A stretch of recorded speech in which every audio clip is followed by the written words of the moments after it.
Vistaprint helped me pivot to hot yoga, which doubled my customer base.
We got them now, fellas.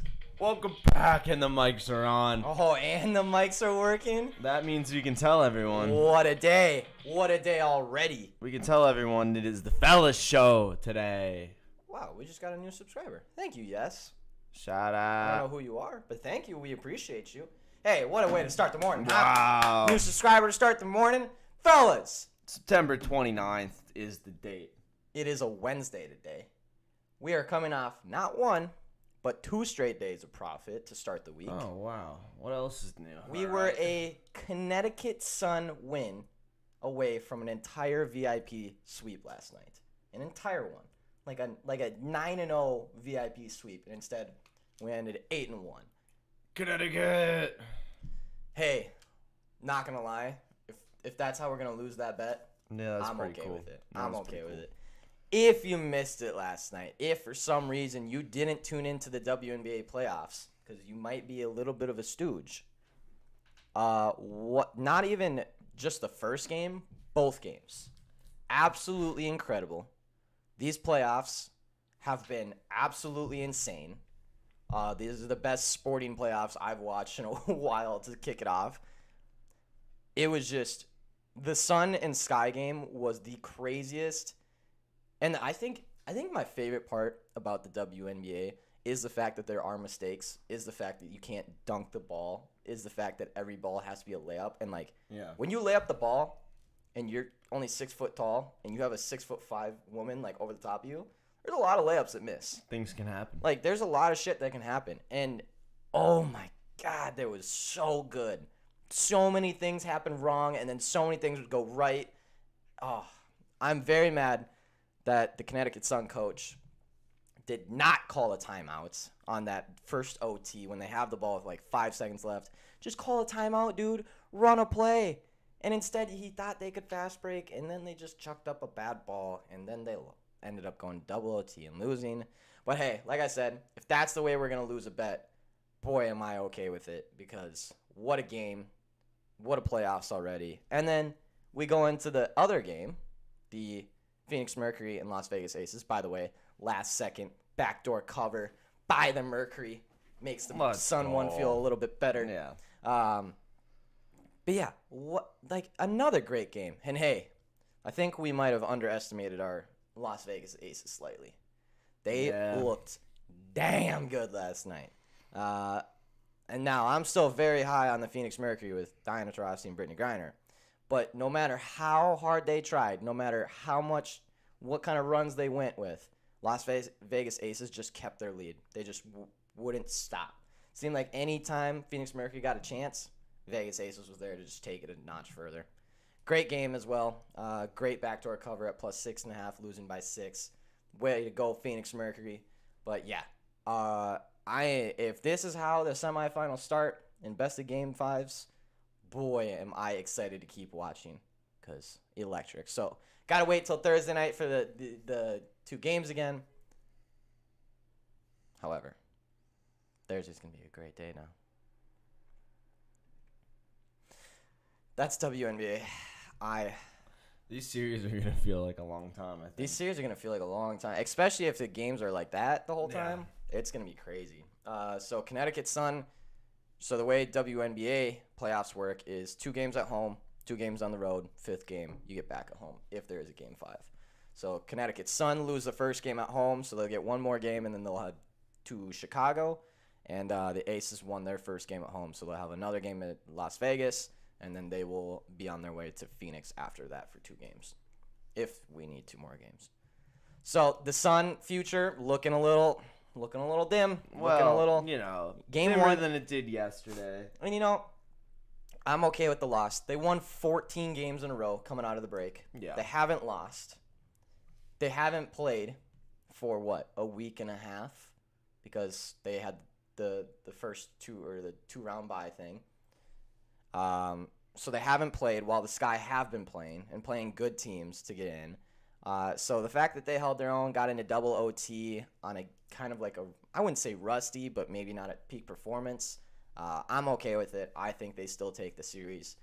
The Chicago Sky still have to win 2 more games, and they were dead tired last night.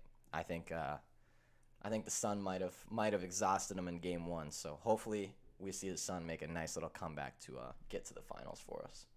Yeah. I'd be happy about it. I think they could do it. I think they could. I'm not phased. They weren't playing great defense last night, and that's just because you haven't played for 10 days or whatever it was. I'm not worried. I still think Sun future is very much still intact. It might be worth taking a little double dipper. I wonder what it's at. 2 dips? 2 dips. You know, in case you back on June 12th, which, by the way, my Fox bet totally has the wrong date on it. Really? They didn't have my wager saved from June 12th. It now says September 19th. Still at plus 850, but I'm like, on September 19th, the Sun were like plus 180 to win the final. Yeah. I was like, they were plus 180 to win the finals. How are you going to tell me? Yeah. And I was like, because I wanted to show Twitter, like, hey, back since June 12th. Because I remember, because I did post it before. But no, they were just like, oh, no, you put that in September 19th. I was like, no, I didn't. You're a liar. That's odd. Stupid Fox bet. That's why I don't bet with you anymore, Fox bet. Oh, Connecticut Sun dropped down to 150. That's not very enticing. That is not cash money. Courtney Vandersloot, which, by the way, it was said on the broadcast last night, and I don't know how. I never knew about this. Courtney Vandersloot is married to teammate Quigley. I forget her first name. Oh, no. Anyways, Vandersloot and Quigley are married. And it's not like a big deal. But at the same time, I don't think that's ever been done in sports. Yeah, it's just a big deal in the sense that, like, they must have a very good relationship to make that work. Imagine, like, Courtney misses a game-winning shot or just, like, has the stupidest play ever, and then they go home together. And Quigley's just like, do they carpool? You dumbass. Like, you're an idiot. I don't know. That would be tough. Yeah. That'd be really tough. I'm trying to think about me and my significant other playing on a sports team together. And if she messed up one day, I wouldn't talk to her that night. I'd be like, you are the reason we just lost that game. Like, how do you expect me to talk to you tonight? Like, you sleep on the couch. Dang. You get in the doghouse if you have a bad game. That's what. Hey, good for them. Anyways, Vandersloot ends up being the only second player in WNBA playoff history to record a triple-double. She went 10, 18, and 12.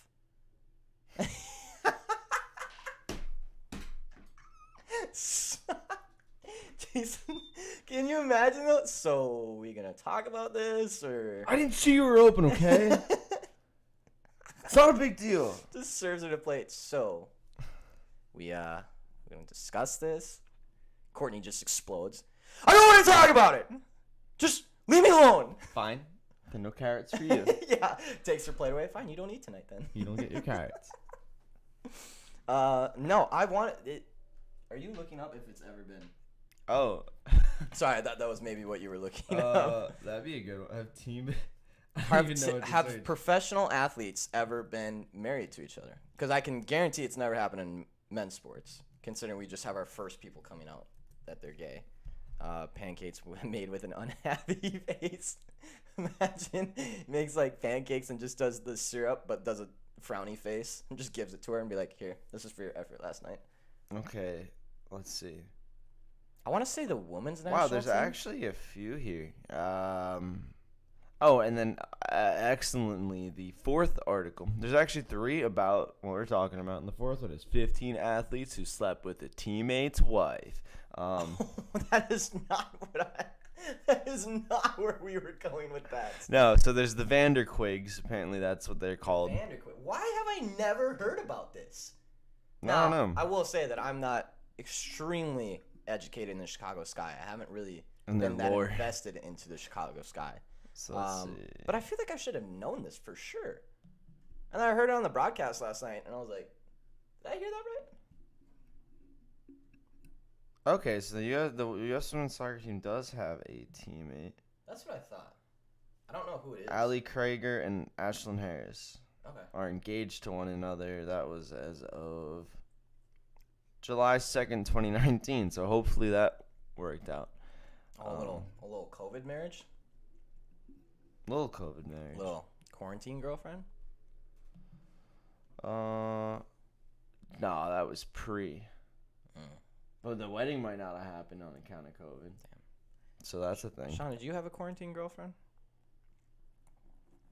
No, I was just depressed.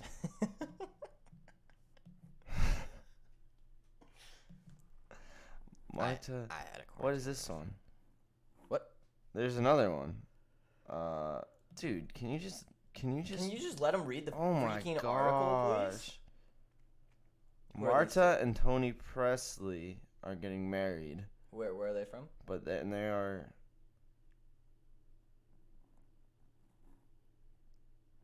play for the Orlando Pride.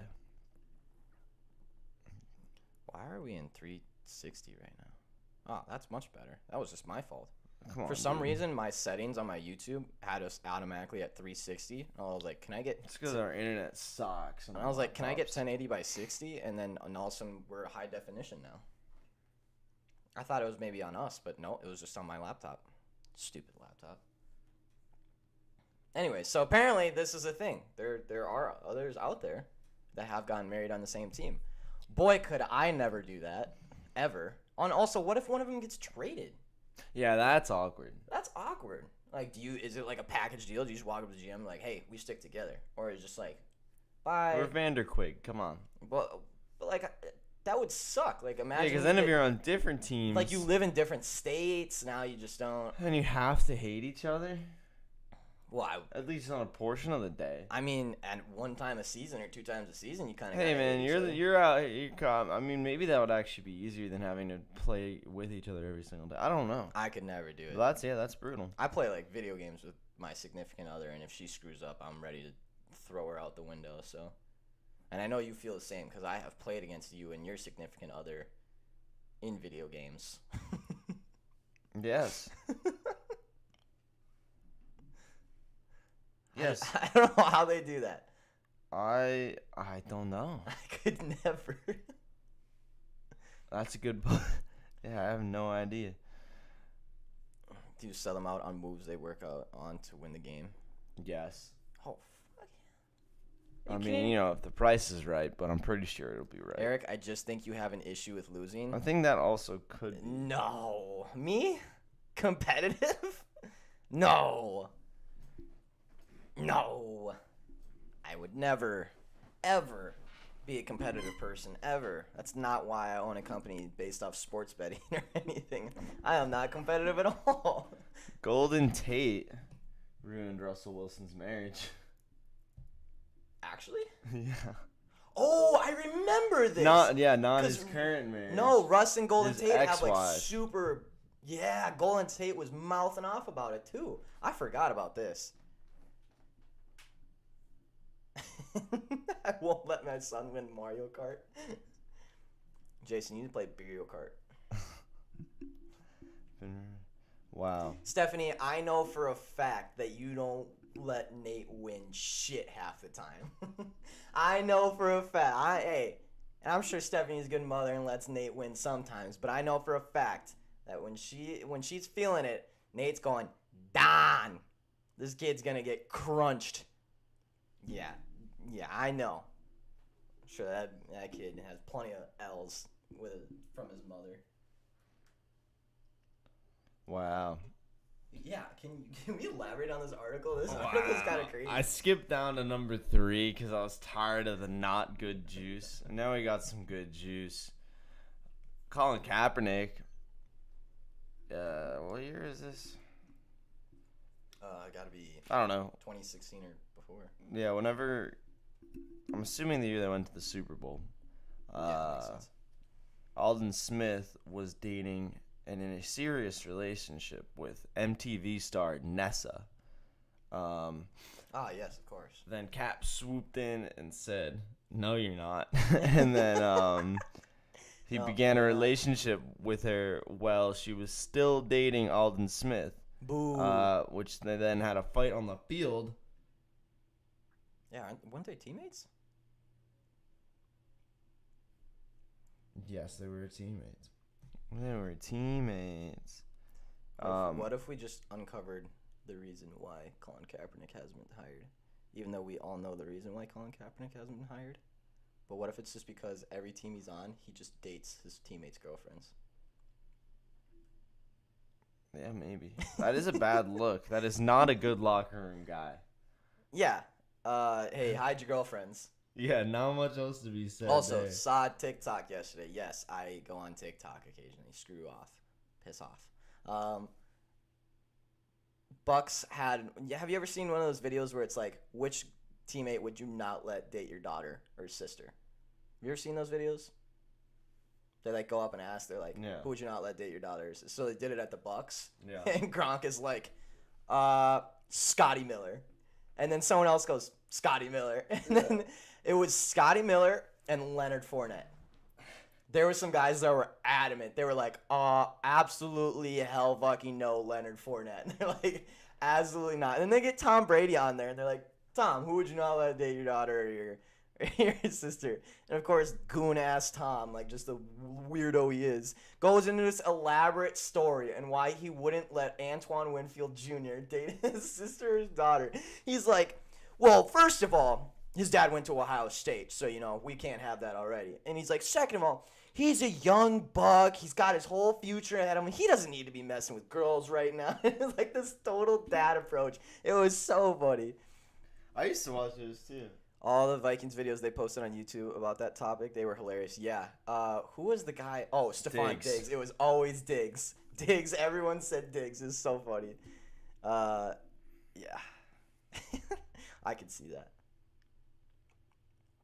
Yeah, Vikings do a lot of locker room stuff like that they post around. What was the other one? Oh, it was... I forget who was doing it, but he was going around the locker room, and he was just videotaping guys as they'd walk by, and he'd go up and dap them up, and they didn't know why he was dapping them up and recording them. He goes, damn, you looking thick today. And all the players had such different reactions. Like, one of them just looks at him like, what is wrong with you?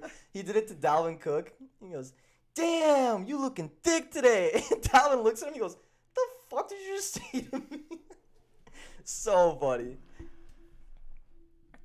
If you can't tell, the news is a little quiet. Yeah, the news is a little... Played Pee Wee football with Diggs. He's a good dude.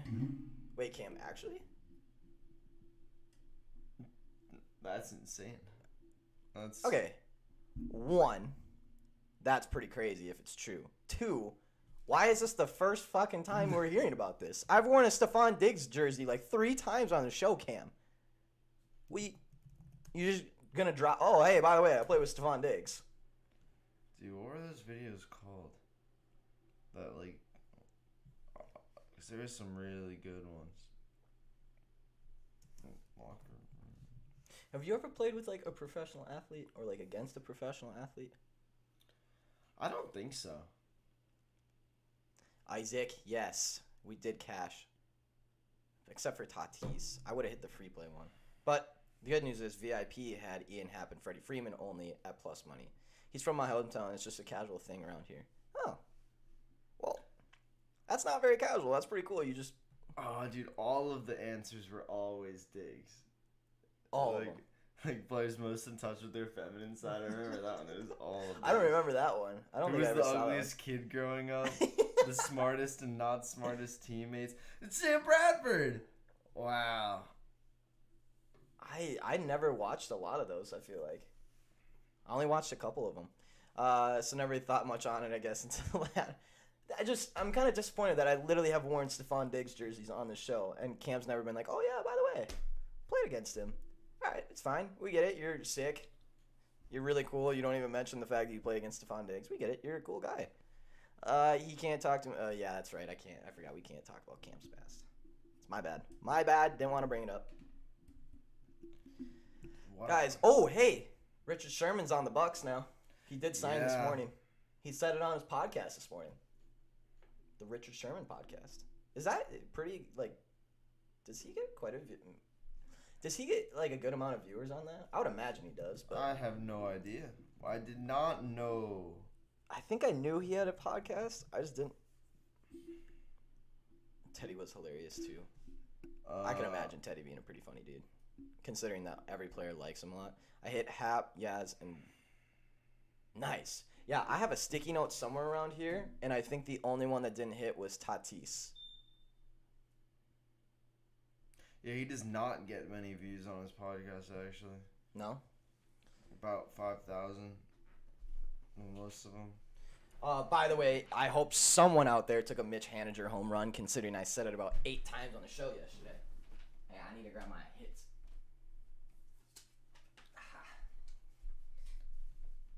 Guys, this was the Post-it note from yesterday. Does anyone know if Ryan Zimmerman got a hit yesterday? That's the only one I know. This was my hits Post-it note, the one that I literally wrote down during the show. Ian Happ, hit. Freddie Freeman, hit. Jordan Alvarez, hit. Nick Castellanos, hit. Trevor Story, hit. Yastrzemski, hit. Tatis, bitch. Mitch Haniger, hit. And then Christian Walker and Ryan Zimmerman, I'm not sure how they ended yesterday. I will check, though.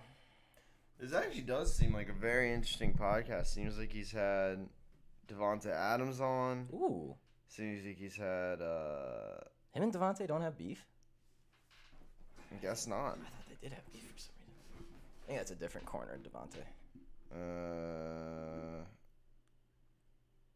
Darrelle Revis? Interesting. John Gruden? Tre'Davious White? Wow. Good for him, man. But I guess it's probably ending pretty soon. Because he's got football to play. He's got football. Hey, let's go. I'm happy. I like Richard Sherman. I do too. League's better with a minute. I agree.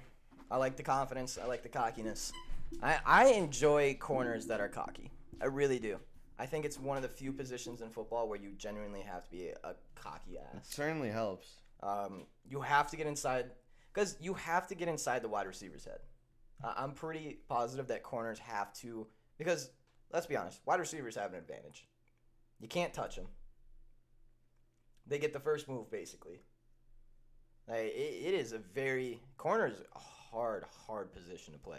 And those that are good at it, like Richard Sherman, and you can say whatever you want, he only goes in zone, he's not a man coverage, whatever. He's still a damn good corner.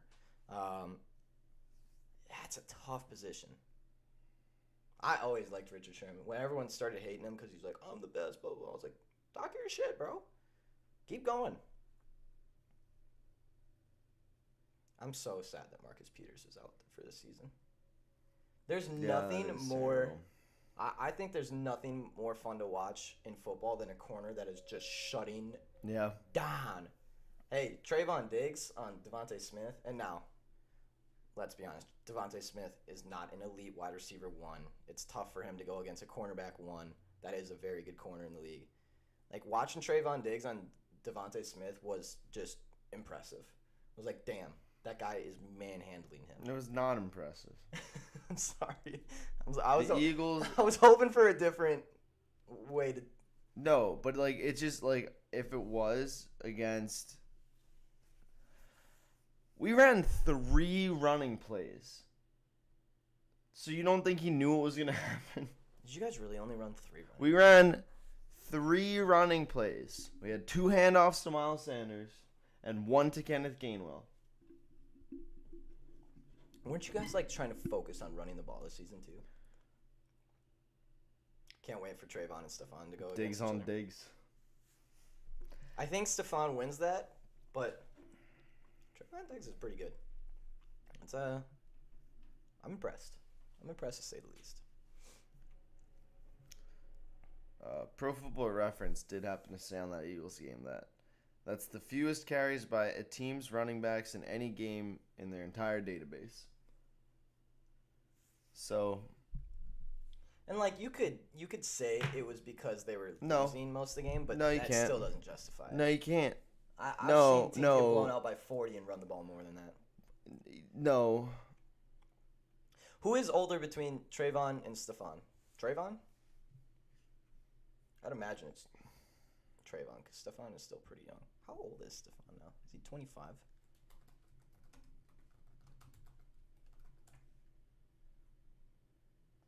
$27. Interesting. I'm starting to get mad at Nick Sirianni. Stephon is the older one? Oh, interesting. I did not know that. Oh, Trayvon's only 24? Damn. Why did I think he's been in the league longer? He got drafted last year. I'm stupid. Dummy brain. Anyways, what are you reading over there? Nick Sirianni explaining why he ran the ball 3 times in a game. Is there even any justification for it? Or just like, hey. Well, here's what he says. The first half, just with how that went, those numbers get skewed at times. I know they are what they are, but when you don't have that many plays in the first half, whether that's because you have penalties that stop drives, defense was on the field quite a bit, and then you're in position on the second half where you're down 2 scores the whole time, that's where that kind of comes into play. Counterpoint, Philadelphia went 9 plays to start the game before they had a formal rushing attempt. And then Miles Sanders ran for 24 yards, and then he never ran it again. The Eagles had 3 downs from their own end zone and did not run the ball on one of them. Did you hear about that? No. You didn't hear about La'el Collins? He got suspended for trying to bribe the drug test guy. I wonder if it's worked for him in the past. You would think it has. I mean, No, if I was a drug test guy, as long as the price is right, give me By the some way, coverage if I get fired. Giancarlo Stanton is juicing, Yeah. and he's done it before. I'm not kidding. I saw a stat sheet. He did it once in college too, or not college. Yeah, I think no minor leagues. He did it once in minor leagues too. Giancarlo Stanton is juicing. I'm telling you, he's juicing. No one hits the ball like that randomly, just not like that. You just don't do that. I don't know what La'el Collins brought. I mean, it's got to be just like a shitload of money, right? Yeah. How Maybe much a money little, do you think? How much money do you think that he tried to bribe him with, where he snitched on him? Clearly not enough. Yeah. But everyone has a price. You can't tell me that some player hasn't walked in there and offered $500,000 to this student, and he's like, okay. Him and that dude on Yankees for sure. Oh, yeah. Luke Voit. Wait, it's Luke Voit? No.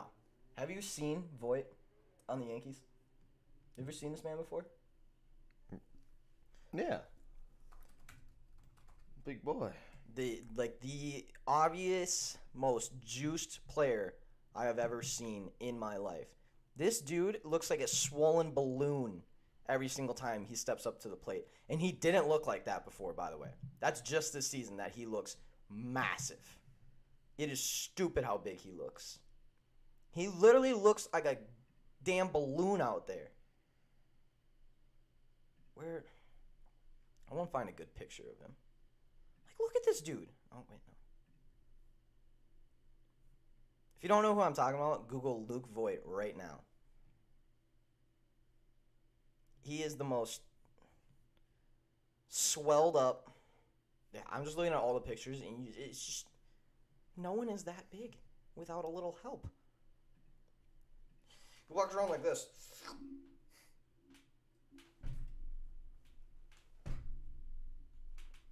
Like, look at this.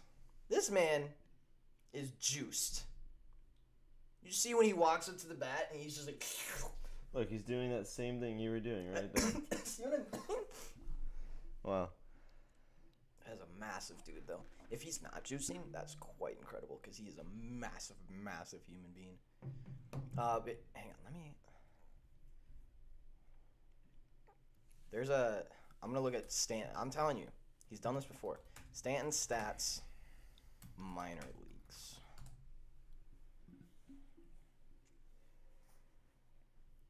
Okay, where is it?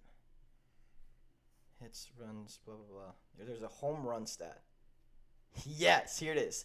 2017 on the Miami Marlins. So, just so everyone knows, he goes to the minor leagues. He's gotten up to 39, 28, 16 home runs, whatever. Goes to Jacksonville. Comes to Florida, Jupiter. And then he finally goes major leagues. So his biggest year in the major leagues, 37 home runs. Then he goes 0 the next season because he wasn't playing a lot. Or 24, 37, 0. And then he goes 27 on Miami in 2015, right? Mm-hmm. 27 home runs, sorry.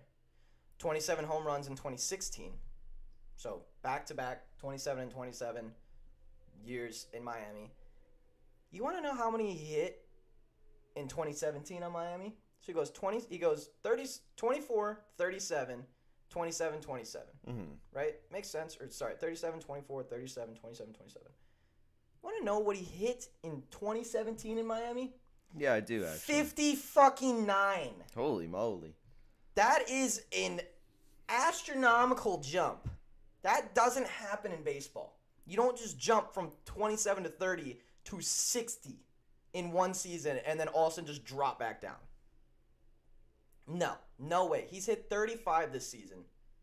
Imagine hitting 59 in one season. That is some...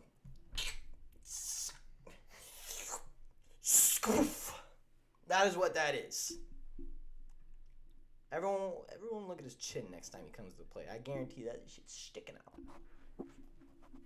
But yeah, Voit is definitely on roids. Honestly, I'm pretty convinced that like a good portion of the MLB is still on roids. You can't tell. These dudes are too big. It just doesn't make sense.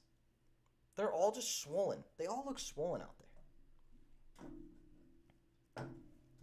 I'm sick and tired of it, Sean.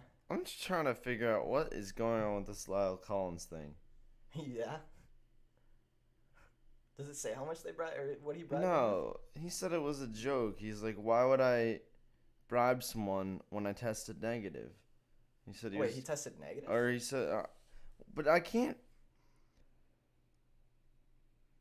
Or was it a joke? Like, hey, bro, I'll give you $100,000 if you pass me.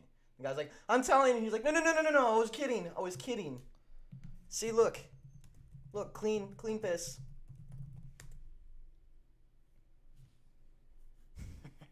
It does seem really stupid for an NFL player to try and bribe the drug test guy. Okay, so this is okay, I need to go back in time first, because he had the 5-game suspension for violating... okay. Okay, I got it. You got it? Cracked the case. Cracked it. Consider yourself cracked. There's some rumors swirling around that Ohtani wants out if the Angels... Oh, I would love that. I would also want out. I would love Ohtani to go somewhere else. Somewhere good. And not even good, just not in LA. I don't want him in LA. Yeah. And not New York. Do not fucking go to New York, Ohtani. He's a free agent in 2 years. I wonder if he has a player option next season. He might.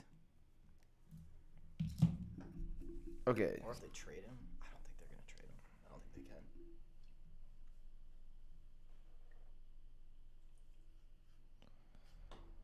I mean, if I'm Ohtani, I would definitely want out. I would also want out. Contending team. Also, whatever team he goes to makes it a contending team pretty much. I will say, though, they don't have Mike Trout this season, so probably got to wait around for that. Because Ohtani and Mike Trout in the same lineup is going to be nasty. You cracking the case? You investigative reporting over here? Yeah. So All right, it seems like initially he was suspended for 5 games for violating the NFL's substance abuse policy.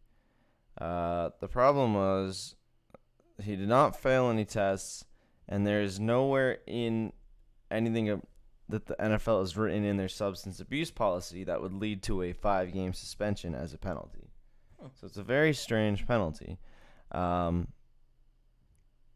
they argued that his violation of the policy is more of a fine thing than a suspension as outlined in the policy.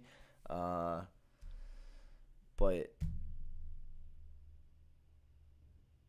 again, it's tough to even figure out what his initial one was. But then, so it started as a 5-game suspension. Then he started appealing it, and he was like, Hey, come on. We know no one knows what's going on here, maybe. Or maybe they knew what was going on, and I just don't, and I'm projecting that onto them. Either way, pretty weird. Probably shouldn't be a 5-game suspension. So then,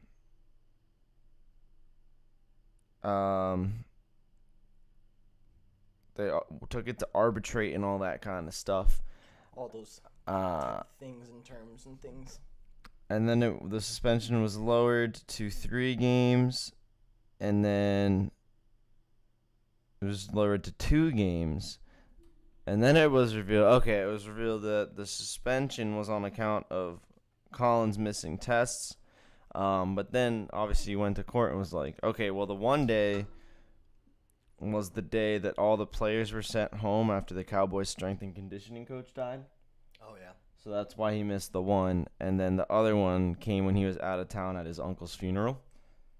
So, obviously, yeah, you would appeal that. So he managed to get it down to 2 games. Man had a fucking funeral. Yeah, so then it's like, why is it even 2 games?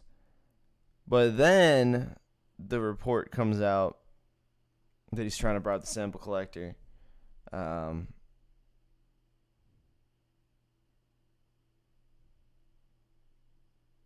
But he says that it's just not true and that he was just messing around.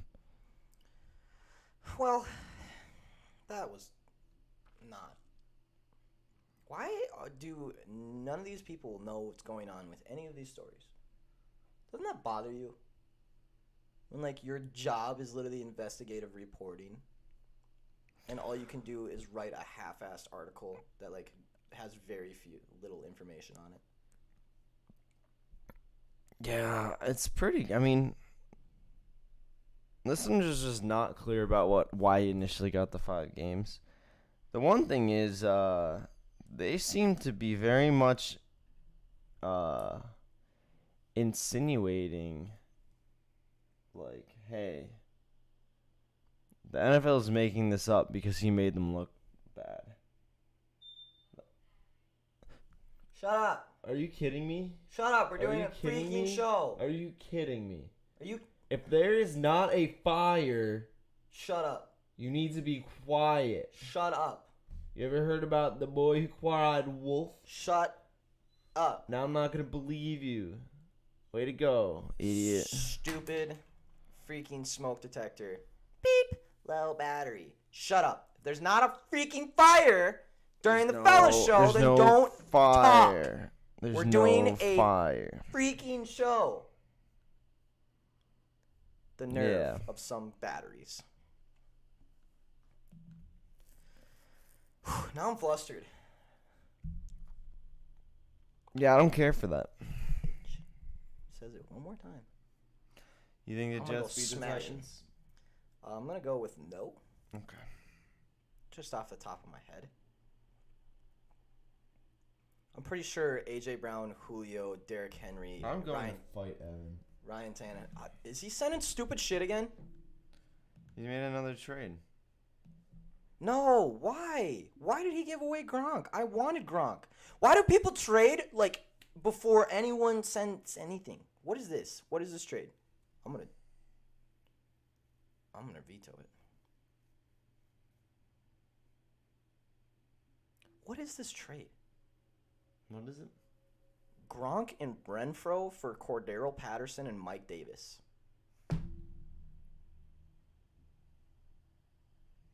Ton. It's getting smacked around.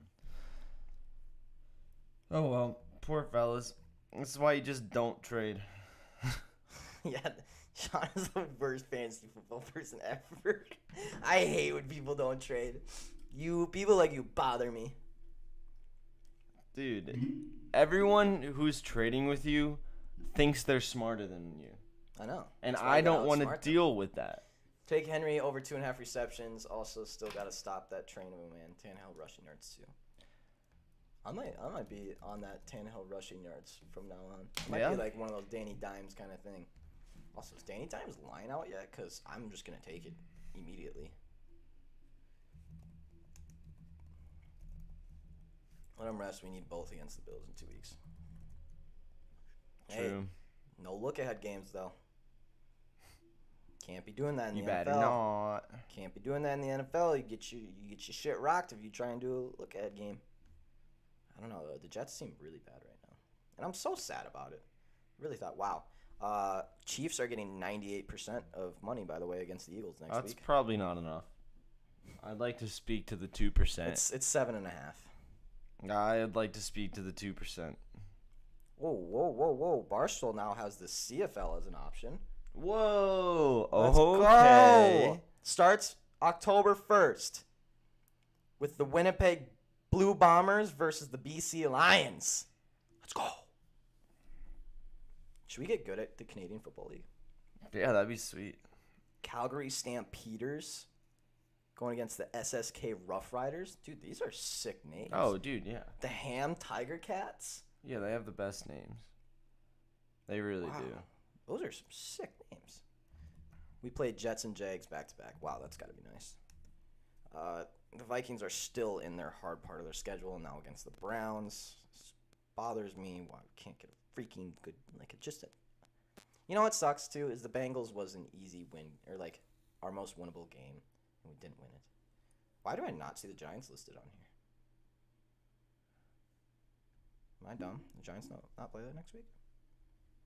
Am I being stupid? No, they play against the Saints. Oh, hey, don't worry. It was right in front of my face the entire time. Don't worry. It was right here. I'm worried. It was in front of my face, literally the whole time.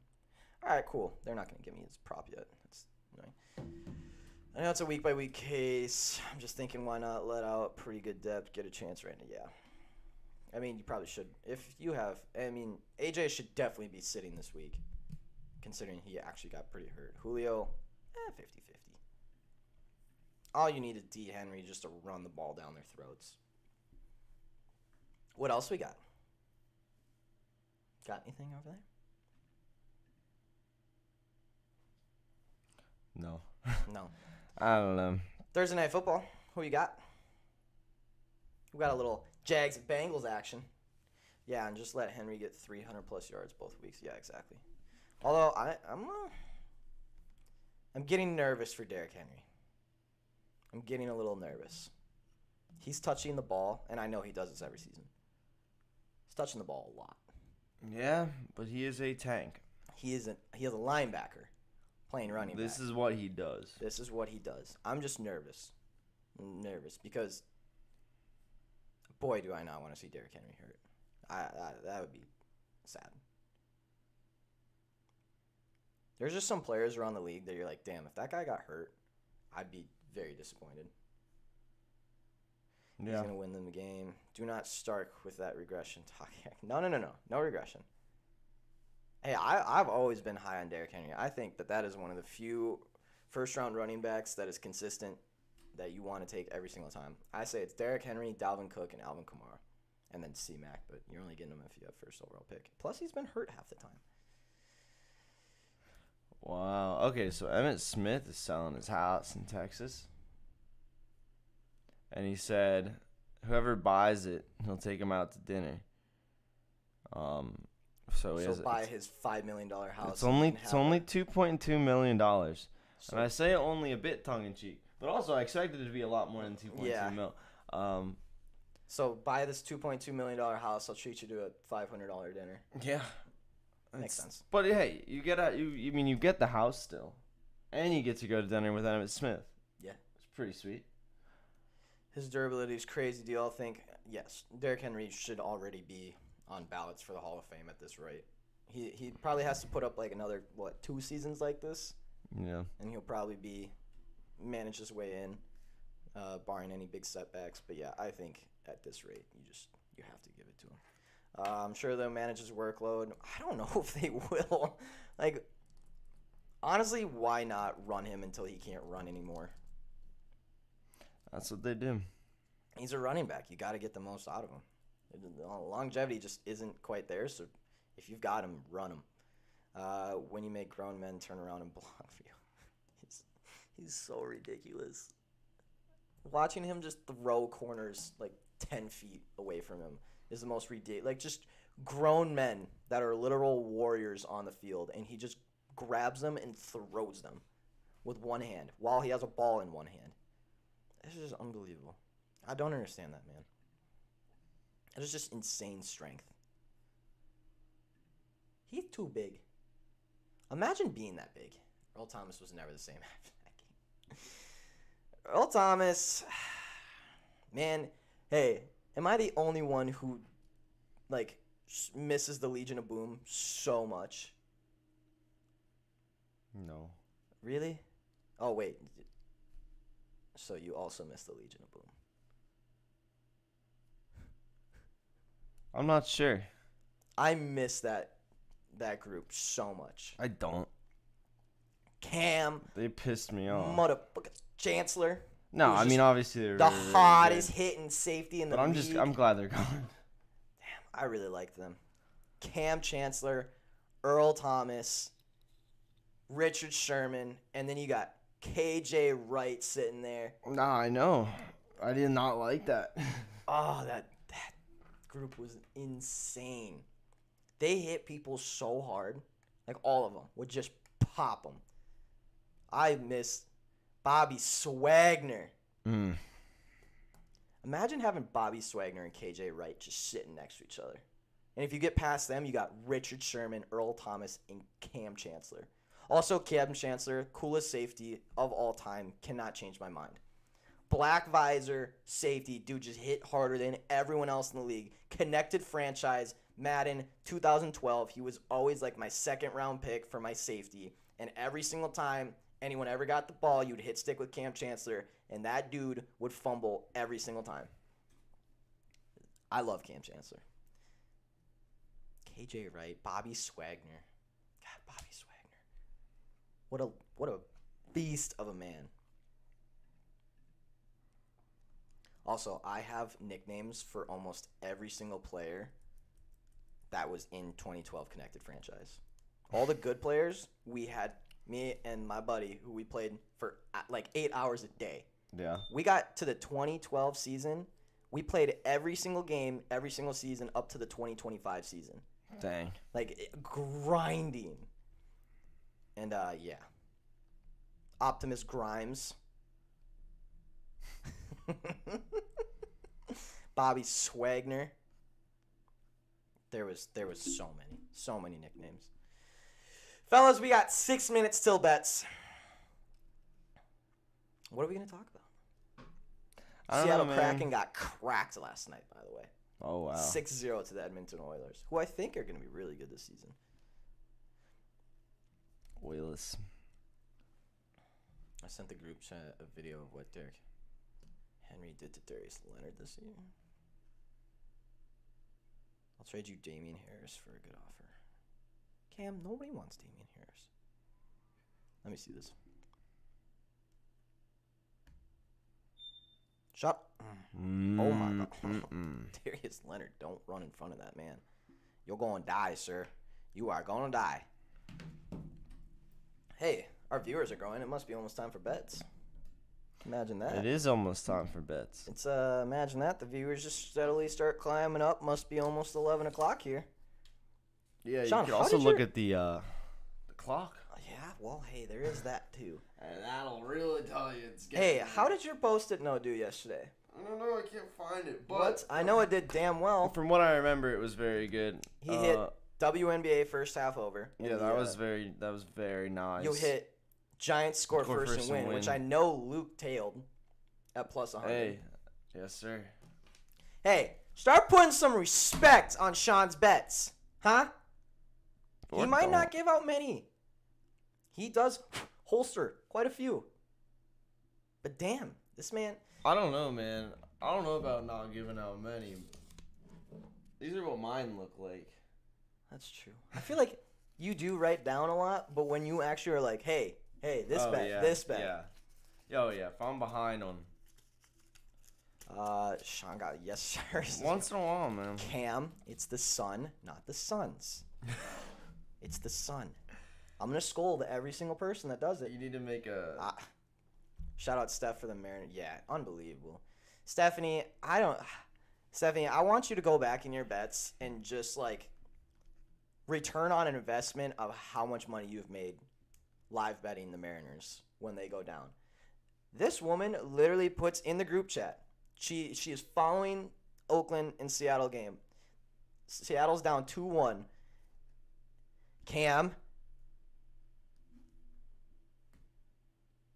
Son. Son. Now, but what if there's more than one of them? The Suns. I tried to I tried to like hyphenate it in my head and it just came out the exact same. Really though, what are they? What are they? No, I was gonna rip ESPN a new one the other day because Did they they said say it? Suns, but it was Sun with the apostrophe S. It was talking about Oh, the the possessive. Suns. Jonquel Jones winning Yes, the MVP. the possessive. Dude, both of them too. So not only did Jonquel Jones get MVP, Brianna. I'm not. That's Brianna Jones. What? I'm gonna say that wrong, aren't I? What? You lost me. With the apostrophe S, it's possessive. With I haven't spelled her name right. With an S and then an apostrophe, it'd be plural possessive. So that'd be if So. the son's like Devin Booker. Yeah. So that'd be S apostrophe. Yeah, that'd be. Yeah, I don't like it. That's ugly. Anyways, I hate those. Brianna Jones.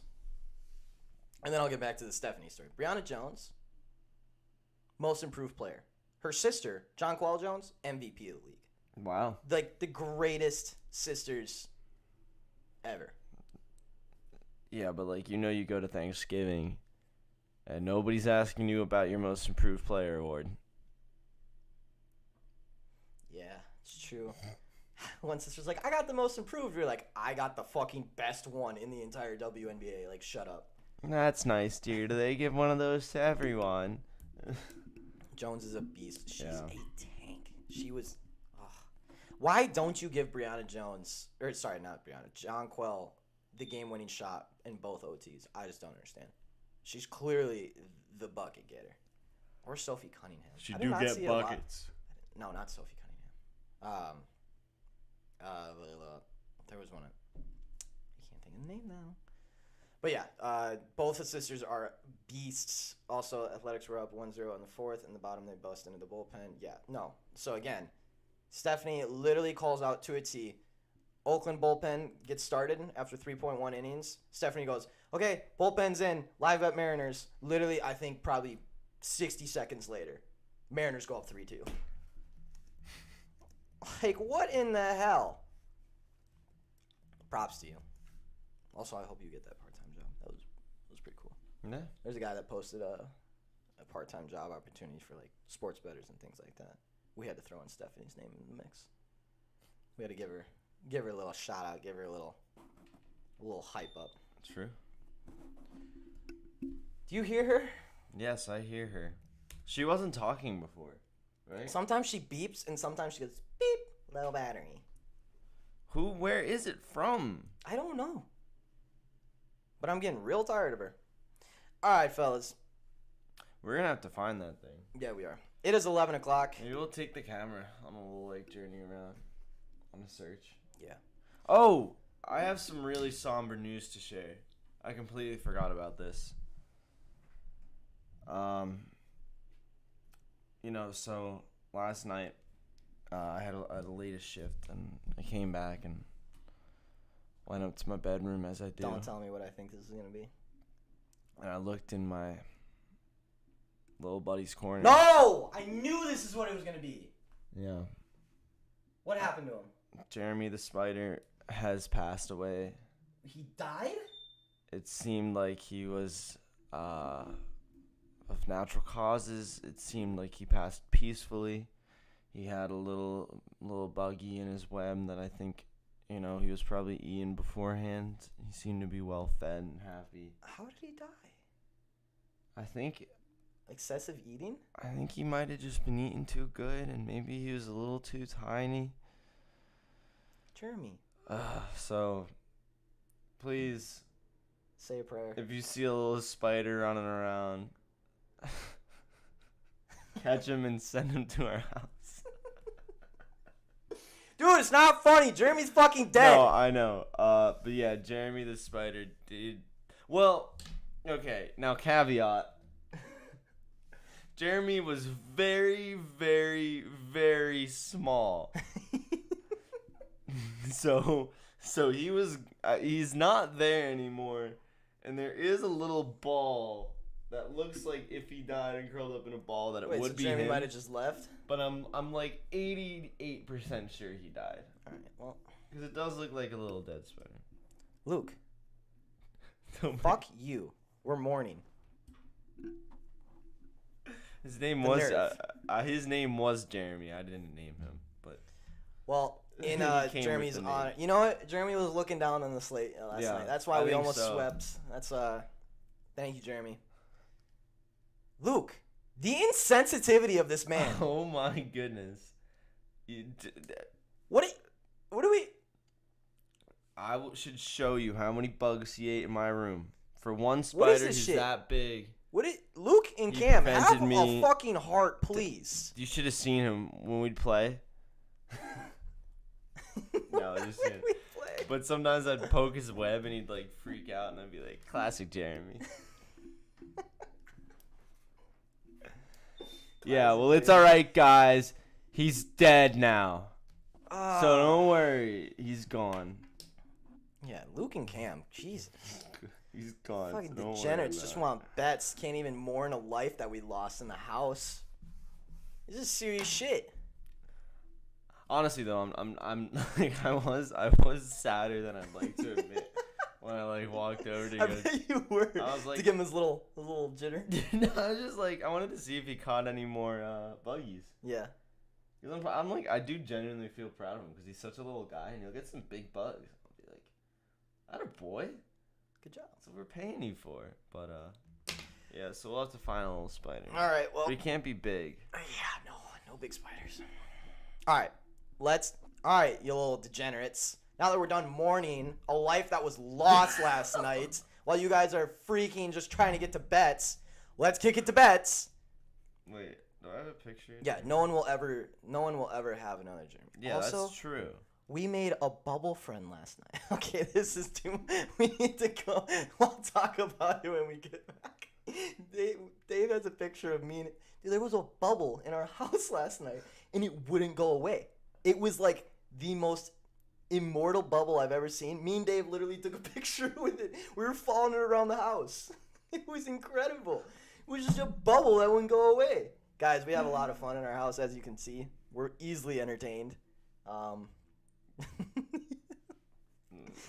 Singing My Heart will go on for Jeremy. Thank you. Can we have a little Amazing Grace during the break? That's what I'm thinking. Yeah. Trying to get All right, that we in. actually do need to kick it to bed. Yeah, Yeah, otherwise we're gonna run the show into 3-hour We'll territory. run it straight into the ground, and there's nothing you can do about it. Jeremy died, damn it. Yeah. Have a heart. Show some sensitivity. We'll be back in 5 minutes. Let's take this moment as a moment of silence. This does sound It does. All right, we'll be back in 5 minutes, fellas. Yeah. Don't worry, the timer will be on once we kick it, so we know when to. Yeah, once I decide to put it on. Oh. I'm in Sean charge, does hold the and power I'm here. mourning. I am gonna tweet out the bets are starting so we can get all the. Oh, okay. Well, then The I gotta gambling start. Twitter Then I degenerates gotta out start. here. Then I gotta start. All right, fellas, we'll see you in 5 minutes. Get ready for bets. Get ready to make some money. Yes, true.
hello. We apologize for that last second. We had to give that final second an extended for Jeremy. I hope Jeremy. That's the tribute for today. If you're wondering, that was actually Jeremy. That was not Google image spider. That was actually Jeremy. I'm sad that the Post-it note wasn't in there with his name tag, but It would have been hard to see him if the post-it note wasn't there. this is true. Rip Jeremy to a real one, forever in our hearts. Hopefully we get another 2.0 coming soon. Little tiny spider. Little tiny spider. All right, fellas. Y'all know what time it is. I can see the degenerates pouring in. We got plenty of viewers. This is where it is. The show fucking killed it yesterday, by the way. Absolutely smashed it. Sean was on fire. Big day. Eric was on fire. Big day. The show did well. VIP was a Connecticut Sun win away from a full 9-0 sweep. And even the other side of that parlay, the Giants, won. But, hey, great day. Nonetheless, great day on Monday, up about 2 units. I think yesterday we had to have cleared. I haven't even done the results, but we had to have cleared over 4 or 5 units. But new day, new slate. We have only MLB today. Cam, it's the damn Sun, not the Suns. Put some respect on their name. All right, getting into the slate today. Here There's we only one Sun. No, there's not. There's not, Cam. But it does make you wonder when they introduce them. It's like this is your Connecticut Sun. Yeah. And they all come in It's a like a hole. big sphere and like roll in. Oh. Fantasy baseball. I have never. That is probably the only fantasy sport that I have not played. I don't know if I'd probably be okay at it. I might be okay at it. All right, fellas, time for the bets. Time to get into it. Full slate of MLB today. Let's go. First game of the day, we have another matchup between the Washington Nationals and the Colorado Rockies. How this series is not going over, I have no idea. They're not putting up good pitchers, but somehow this series keeps not going over. Glad we didn't put it on our VIP slate yesterday.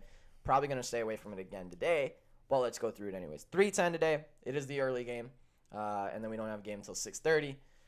Paulo Espino for the Washington Nationals is pitching on the road, getting minus 104, minus 105, probably just pretty much a pick 'em. Makes no damn sense, Eric. You make no damn sense, Luke. Going against Peter Lambert of the Colorado Rockies at home. Like I said, this is a pick 'em. Over-under set at 12.5. That is very high today. We could do it this year. Season starts in 20 or so days. Anyways, Paulo Espino, 5-5, 4.01 ERA, 1.19 WHIP, 3.1 average innings pitched. Earned run log 3.0152135116, so definitely attackable. Walks are decently high. Strikeouts are very sporadic. All over. Actually, no. Strikeouts every once in a while will dip down. Otherwise, sits pretty much at 5 to 7. I guess kind of a big home run guy. Giving up a home run in 6 of his last 10 games, including 2 multiple home run games. So definitely attackable, but sometimes brings the good stuff. Peter Lambert, who he's going against, officially 0-0 with a 4.91 ERA, 1.36 WHIP, 3.2 average innings pitched. On-base percentage of .333. He's only given us 3.2 innings. He only pitched one time. It was just 5 days ago. He went 3.2 innings, 2 earned runs. Gave up 2 dingers, though. So maybe someone's hitting a dinger for the Washington Nationals today. Who do we got? Han Solo. Maybe. Yeah, that just about came out of my mouth. Han Solo dinger. Juan Soto has faced Peter Lambert 3 times, hasn't gotten a hit on him. As far as the other side, they've only faced him pretty much 1 to 3 at-bats. Only 3 have gotten a hit. Trevor Story is pretty much just an automatic lock to get a hit at this point, I think. Probably just parlay him with everything else. But, Sean, you got anything in this one? I know you normally have a good feeling for these Rockies over-unders, but... Yeah, no, I don't, though. This was too weird. This series is too ugly because all the unders makes you want to take the over. But then it's like, they keep but hitting why the would I under. do that? because they keep hitting the under. So I don't necessarily like an over/under here. Nats to win, maybe? Paulo Espino is not terrible. Peter Lambert's in his first game, or pretty much his second game pitching. Nats have been pretty good against the Rockies. They won 5-4 and then lost 1-3. I would have much rather have them at plus money than a pick 'em, though. Yeah. I'm going to lean the under on this game, honestly. I really am. I think 12.5. We've seen what's happened the last two games, which scares me because now it makes me think that a big game's coming. But, I mean, these are the two. Paulo Espino is the best pitcher they've had on the mound in this series so far. They went Eric Fetty to Patrick Corbin, which is two of their worst, and to Paulo Espino, who's one of their better ones. So, I don't know. I think this is a stay away game, but I do lean the under. Maybe buy up the under to you could probably almost get it at 15. There is 9 miles an hour coming back at the plate today. Interesting. I think this is mostly a stay away game. Like I said, I'd lean the under. I wish the Washington Nationals was like plus 130 because then I'd bet on them, but at a pick 'em at minus money, I don't know if it's worth it. I don't think any of the team totals are worth it. I don't see this being an extremely high run game, which might be the reason that it could be, because the last two games we saw high runs coming and they didn't come, so maybe this is just a weird series where it doesn't make sense, which is kind of what I'm expecting. So I'm staying away. There's one potential thing. What you got? I have to see here if it makes sense, if it's worth.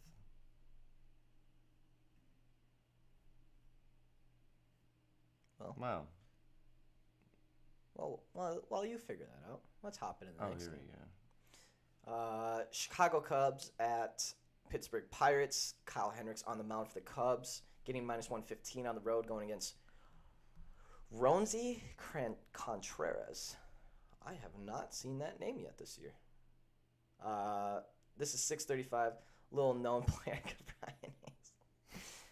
That's a shot at a certain capper that said that Brian Hayes wasn't known by anyone. It's a certain capper who says that a lot of players aren't known by anyone because he doesn't know who they are. This certain capper doesn't know a lot about sports, but still does pretty well in betting, not gonna lie. But yeah, this certain capper said Brian Hayes was unknown by everyone, which is interesting.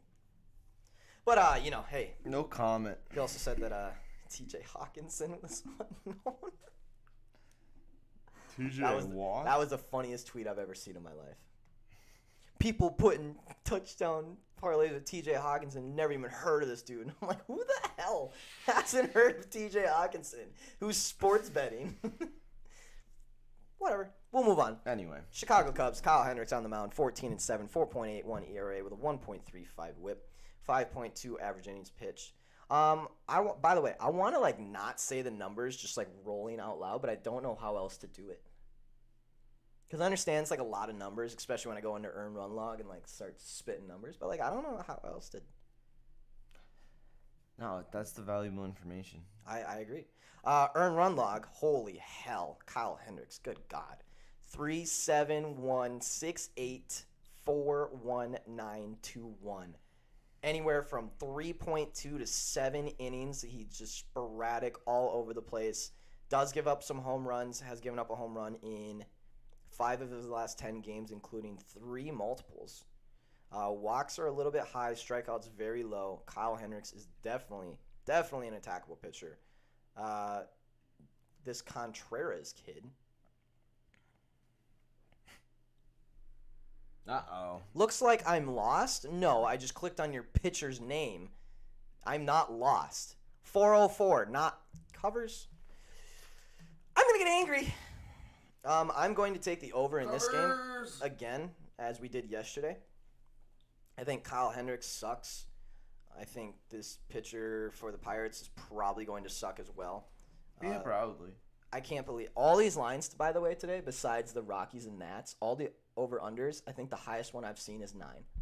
So I'm ready for some overs on this Wednesday. Pirates team total over? Interesting. 3.5 against Kyle. If it wasn't minus 140, I would say yes. That means you have to put a unit and a half on it. Actually, the Pirates' bats have been so sporadic, I should say. Not so good, so sporadic. But There's only 2 games in their last 10 where they didn't get at least 5 runs. Wow. Yeah. So maybe Pirates team total over is worth it. I don't like the juice on that. I kind of like the Pirates to win. That's not bad either. I like the Cubs, and I'll tell you why. I just don't trust this pitcher because I've never seen him before. The Pirates have lost 19 of their last 20 games on Wednesday. Wow, bad Wednesday team, huh? Bad Wednesday team. Interesting. Hayes And is they know plus that. 700 to Yak one? Really? I'm trying to see who Yeah. I would be. Yeah, he is. Brian Hayes, 9 at-bats, 3 hits, 2 of them dingers against Kyle Hendricks. That's a nice hit right there. That would be a nice hit. That's not one that you parlay with anything else, too. You just take that solo and call her a day. Yeah, that's for sure. All right. I see you, Braxton. I like that one. Brian Hayes. As far as this game, I just like the over. I don't think anything else. And, hey, if I'm taking the over, that means I probably like the Pittsburgh Pirates team total overs too. I just don't want to lay that line. If it was like minus 120, absolutely. Just minus 140 just doesn't feel good. Because then you have to put at least a unit and a half to cover the juice. And then if it loses, that's a unit and a half at a play that's not overly confident. So Yeah. that's just the way I go about stuff like that. If you want to pay that juice, by all means do it because it has a very good possibility hitting. But we move on. Actually, I want to see the percentages of that game real quick. I want to see what the public's doing. Looks like public is 52% of tickets on Cubs, 96% of money on Cubs. Wow. This would be the game that you go Pirates. Must be because it's a Wednesday. Must be because it's a Wednesday. All right, moving on. 7:05. We're into the 7 o'clock games now. Nathan Eovaldi on the road for the Boston Red Sox at minus 263, going against Zach Lowther and the Baltimore Orioles at plus 220. Baltimore Orioles pulled out this game. Way to fade it, fellas. Way to fade this game yesterday. We knew we had to stay away. I think even Braxton said Orioles money line. Someone said Orioles money line yesterday. Yeah. Nathan Eovaldi, 10-9, 3.88 ERA, 1.2 WHIP, 5.2 average innings pitched. Earned run log, 7. That was his last game, 2.2 innings, 7 earned runs. Not good. Before that, though, 3-1-0, 3-2-0, 2-1-7. So, seems like most of the time he has good stuff, and then occasionally he'll just get absolutely shelled. Braxton didn't fade it. Damn.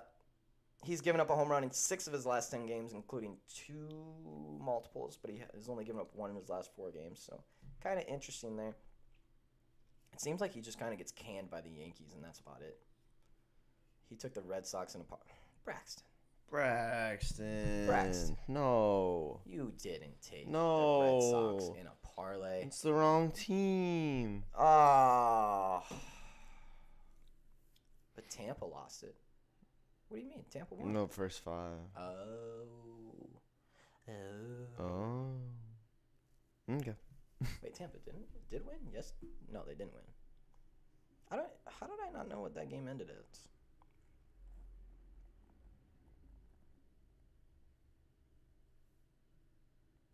The Rays did lose that.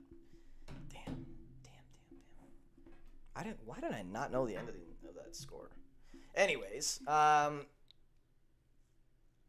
boy, Zach Lowther is 1-2, 7.66 ERA with a 1.66 WHIP, 2.2 average innings pitched, earned run log 0. That was his last game, and then 3.7110 2.70. Kind of ugly, kind of attackable. He had a great game last game, however. I'm just gonna stay away from this one too. Yeah. I don't think this is worth it. Boston Red Sox don't look great right now. Kind of fighting for their life, too, and lost the last 4. Not a good look for them. Not a good look at all. I'm just going to stay away from this one. I don't like it. Kind of feel on the under, but that's about it. Next game. Yeah, I don't like this one. No. Mm-mm. Next game, New York Yankees. Garrett Cole on the mound, on the road at minus 110, going against Jose Berrios. Or Berrios, whatever you want to say it. I like Berrios better. This is basically a pick 'em. Over-under set at 8. Got 10 miles an hour wind going straight at. Garrett Cole, 16 and 8, 3.08 ERA, 1.04 WHIP, 6.0 average innings pitched. Earned run log, 3.7, 1.2, 1.0, 1.73. Probably one of the most sporadic pitchers we have right now. Strikeouts either go 15 or like 6. Home runs, he does give up some home runs actually. He's given up 4 in his last 4 games, including a 2 home run game. So I'm not gonna say that you shouldn't fade Garrett Cole because you might want to. I think you should just bet on the Blue Jays and the over. I like where your head's at. Jose Barrios, 12 and 9, 3.48 ERA, 1.08 WHIP, 6.0 average innings pitched. On base percentage 283. His earned run log 3.312304.261. So pretty consistently gives up a couple. He also has given up a home run in 8 of his last 10 games. They're all 1s except for 2 that are 0. Strikeouts are kind of sporadic. Do kind of well. Walks are pretty low. My chair sank. Your chair did sink. Thought maybe it wouldn't. There Here we he go. I don't like when you're all the way up there. It makes me feel real small. Yeah, well, here I am. Yeah, I think I really like the over here. FanDuel has an odds boost for both Red Sox and Yankees to win. We might have to take the Toronto Blue Jays here. It's already on my sticky. Well, if it's on your sticky. Over money line. Yeah. Parlay 'em. I'm just so afraid of Garrett Cole. I'm terrified of that man. I have no idea what he does next. Toronto Blue Jays don't hit terrible against him. Oh, Teoscar Hernandez today. Whew. Corey Dickerson today. Either one. Teoscar, 12 at-bats, 5 hits, 1 double, 1 dinger. Corey, 8 at-bats, 4 hits, 1 double. Whew. Jose Barrios gets laid into, too. Aaron Judge has taken him bomb pound. No, he's never gotten a home run, actually. Yeah, I'm not sure what to do with this one. Sean says Toronto Blue Jays and over, which is both of my leans. I just don't know if I can. Same game parlay 'em, plus 300. Ooh, hey, higher. If you want. Wait, it's what, plus 400? 300. Oh, I was like, holy shit. I mean, that's still really good, That's though. nice. That's nice. That's nice. All right, we move on again. We continue. Still in 7 o'clock games, we've got Eliza Hernandez going against Taiwan Walker in the Mets versus Marlins. Marlins getting plus 155 on the road. Mets getting minus 175. Judge got a homer last night. I did see that. And Stanton got another one. Another 421-foot home run. This dude is juicing, I'm telling you. Eliza Hernandez was 1-3, 4.24 ERA, 1.33 WHIP, 4.2 average innings pitched. 317 on base percentage. Earned run log 4.1332411112. Gave up 3 home runs his last game. He has given up a home run in 8 of his last 10 games, including 3 multiples. So definitely look for some home runs today. Walks are pretty low, but can sporadically get really high sometimes. Strikeouts stay normally like 6. That's about his average. Innings pitched is normally 5. Sometimes goes down to 4, but. So Eliza Hernandez is definitely an attackable pitcher. Mets bats have not been working very well. I will say that. And then on the other side, we got Taiwan Walker, who is also not great. 7-11, 4.57 ERA, 1.21 WHIP, 5.1 average innings pitched. On base percentage of 297. Earned run log 6.25624134.5. Wow. He's given up a home run in 9 of his last 10 games. Whoa. 9 of his last 10 games, including 1, 2, 3, 4, 5, 6 multiple home run games. Whoa. So someone on the Marlins is hitting a dinger today. Someone's doing it. Also, the Mets lay into Eliza. The Marlins lay into Taiwan Walker. Ooh, Brian De La Cruz. 5 at-bats with 4 hits. That's pretty impressive. He's got a flat fastball. I'm taking the over in this by a mile. I don't understand why it's 7.5, besides the fact that these just aren't great batting teams, but I don't care because these pitchers are terrible. And we love taking our overs on the Marlins games because for some reason they're always sitting at 7.5, and they hit over a lot. This matchup take that Marlins team total at plus money at 3.5. Yeah. It's got to be Jazz. A little Jazz Chisholm. Jazz Chisholm Jr. 4 at-bats, 2 hits, 2 of them doubles. Yeah, that could be the one. I do kind of like Jazz. I also like Brian De La Cruz. Talking about Do you like jazz? I was listening to some nice jazz while eating dinner last night. I was listening to this Jerry Seinfeld album, but I don't think you'd get it. Haha.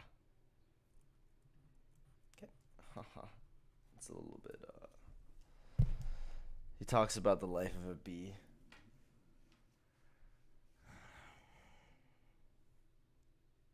Have you ever heard that video out there? There's a bee movie, and then every single time they say bee, it jumps to the full movie of Shrek. I actually have. It's like a 100-hour movie. Yeah, I'm really glad we moved on from that as all the Shrek and Bee movie. Like, did you see the? Boy, by the way, Bee movie, great movie. It's a great movie. The Instagram that was like one frame of Shrek every day. No. I gave up following when they were like 20 some minutes into the movie. That's impressive. It was many months. Hey, that's some dedication. I'm glad we moved on to that. Yeah, We've advanced as a society. I'm glad. I hate that the Mets is at 3.5 minus 150. That's annoying. But the over on this game, absolutely over 7.5. I believe it hits 100%. These are 2 not good pitchers at all. I like it a lot. 7:20, we have the Phillies, who lost a pivotal game against the Braves last night, are now 3.5 games back with not many games to go. They have to win tonight in order to keep their hopes alive. If they lose, I'm pretty sure they're fully eliminated from the playoffs. And you know what that means? Probably going to lose. Take the Braves. Yeah. Aaron Nola's on the mound for... Yeah, this is just not the matchup you want if you're a Phillies fan right now. Aaron Nola's on the mound on the road at plus 125 going against Max Fried and the Atlanta Braves at minus 145 at home.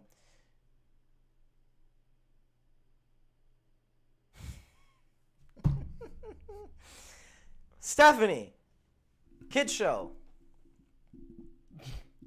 But that is pretty funny. You know Kyle Juszczyk? Yeah. My nickname. Yes, I could. Yeah. I could see where that would Chisholm, Jizcock. if you don't call Kyle Juszczyk of the San Francisco 49ers Jizcock, I don't have any respect for you. I mean, it's fair. It is how it's spelled. And you don't have a sense of humor. True. I mean... I'm sorry. Kid show. We're going to deter viewers away. That's my bad. Hello? Yeah, I'd like to report foul language.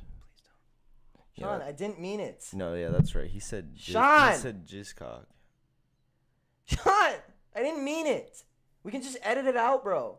Are you kidding me right now? I am on the phone. Dude. I am on the phone. Dude. Yeah, stop. now he's freaking out. I don't know what to do. Dude, we're going to lose a viewer. Yeah, just send the SWAT. Dude, don't. Please. All I right. didn't mean it. Love you too, Mom. Bye.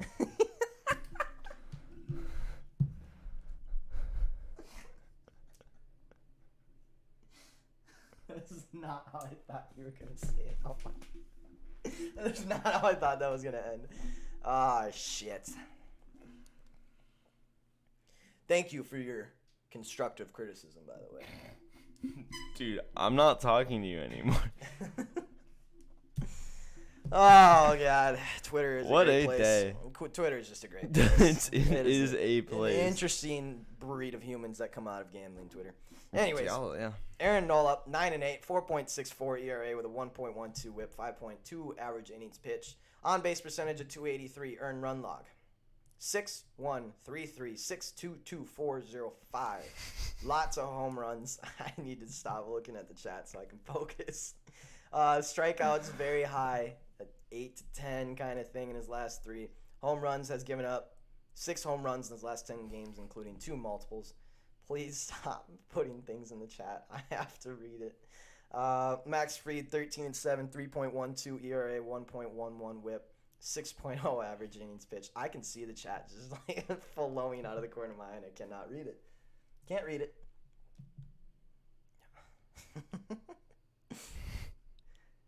On base percentage 285. Earned run log. Holy hell. So it's been 16 innings since this man gave up a run.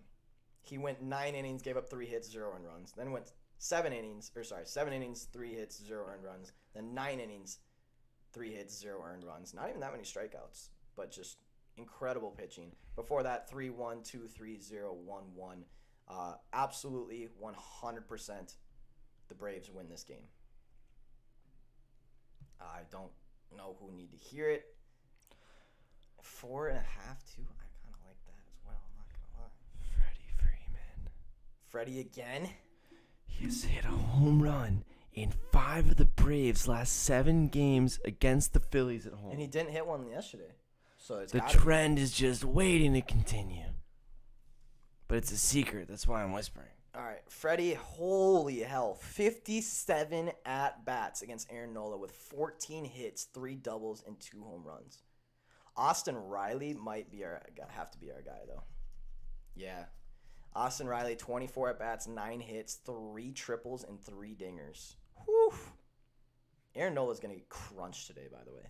He is not going to have a good day. All of these batters, Duvall, too. 29 at-bats, 9 hits, 2 doubles, 2 home runs.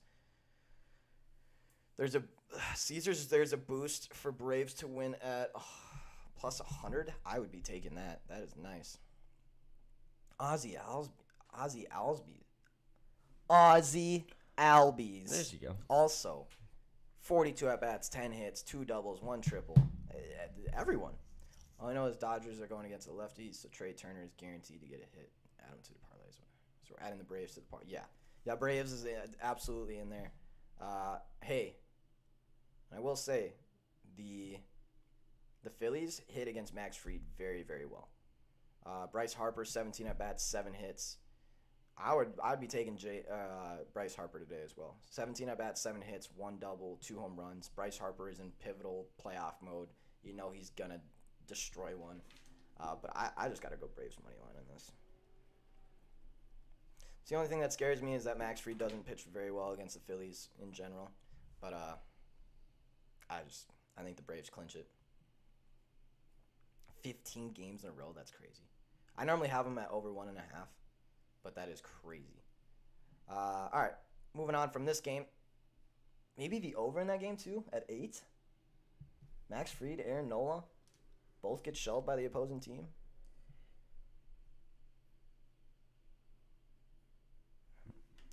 I'm just gonna jot down over 8 just in case, just a little. Justin Case.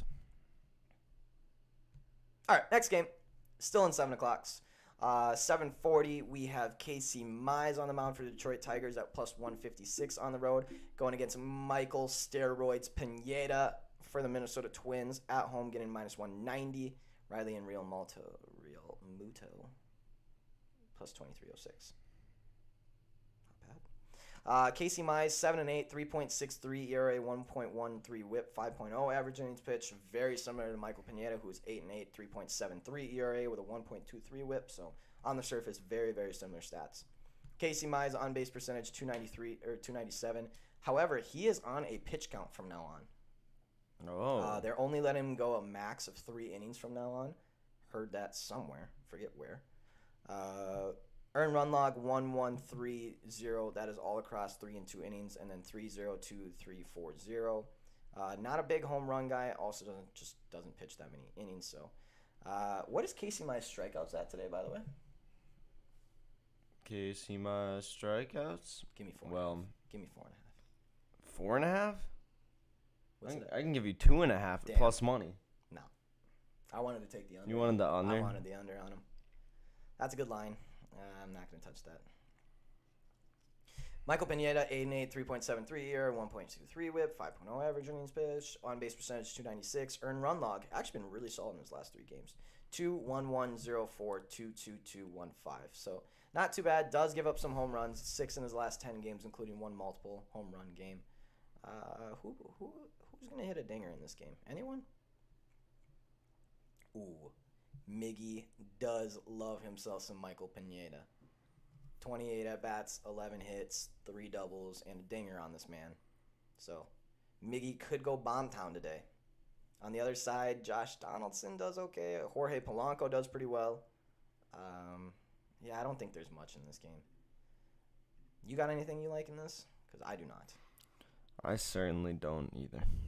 All right, well, I'm going to stay away from this game, especially because it's the Minnesota Twins. I'm just not going to force anything that doesn't need to be forced, you know? We've got better ones out there. Oh, look at that. The Cardinals are finally favorited. Barely, but they're finally favorited. After 17 freaking wins in a row, they are finally favorited. It only took 17 freaking games in a row. But, yeah, we got them. Ladies and gentlemen. I cannot believe. Listen to this. 17 games in a row. This is the lines that St. Louis has gotten.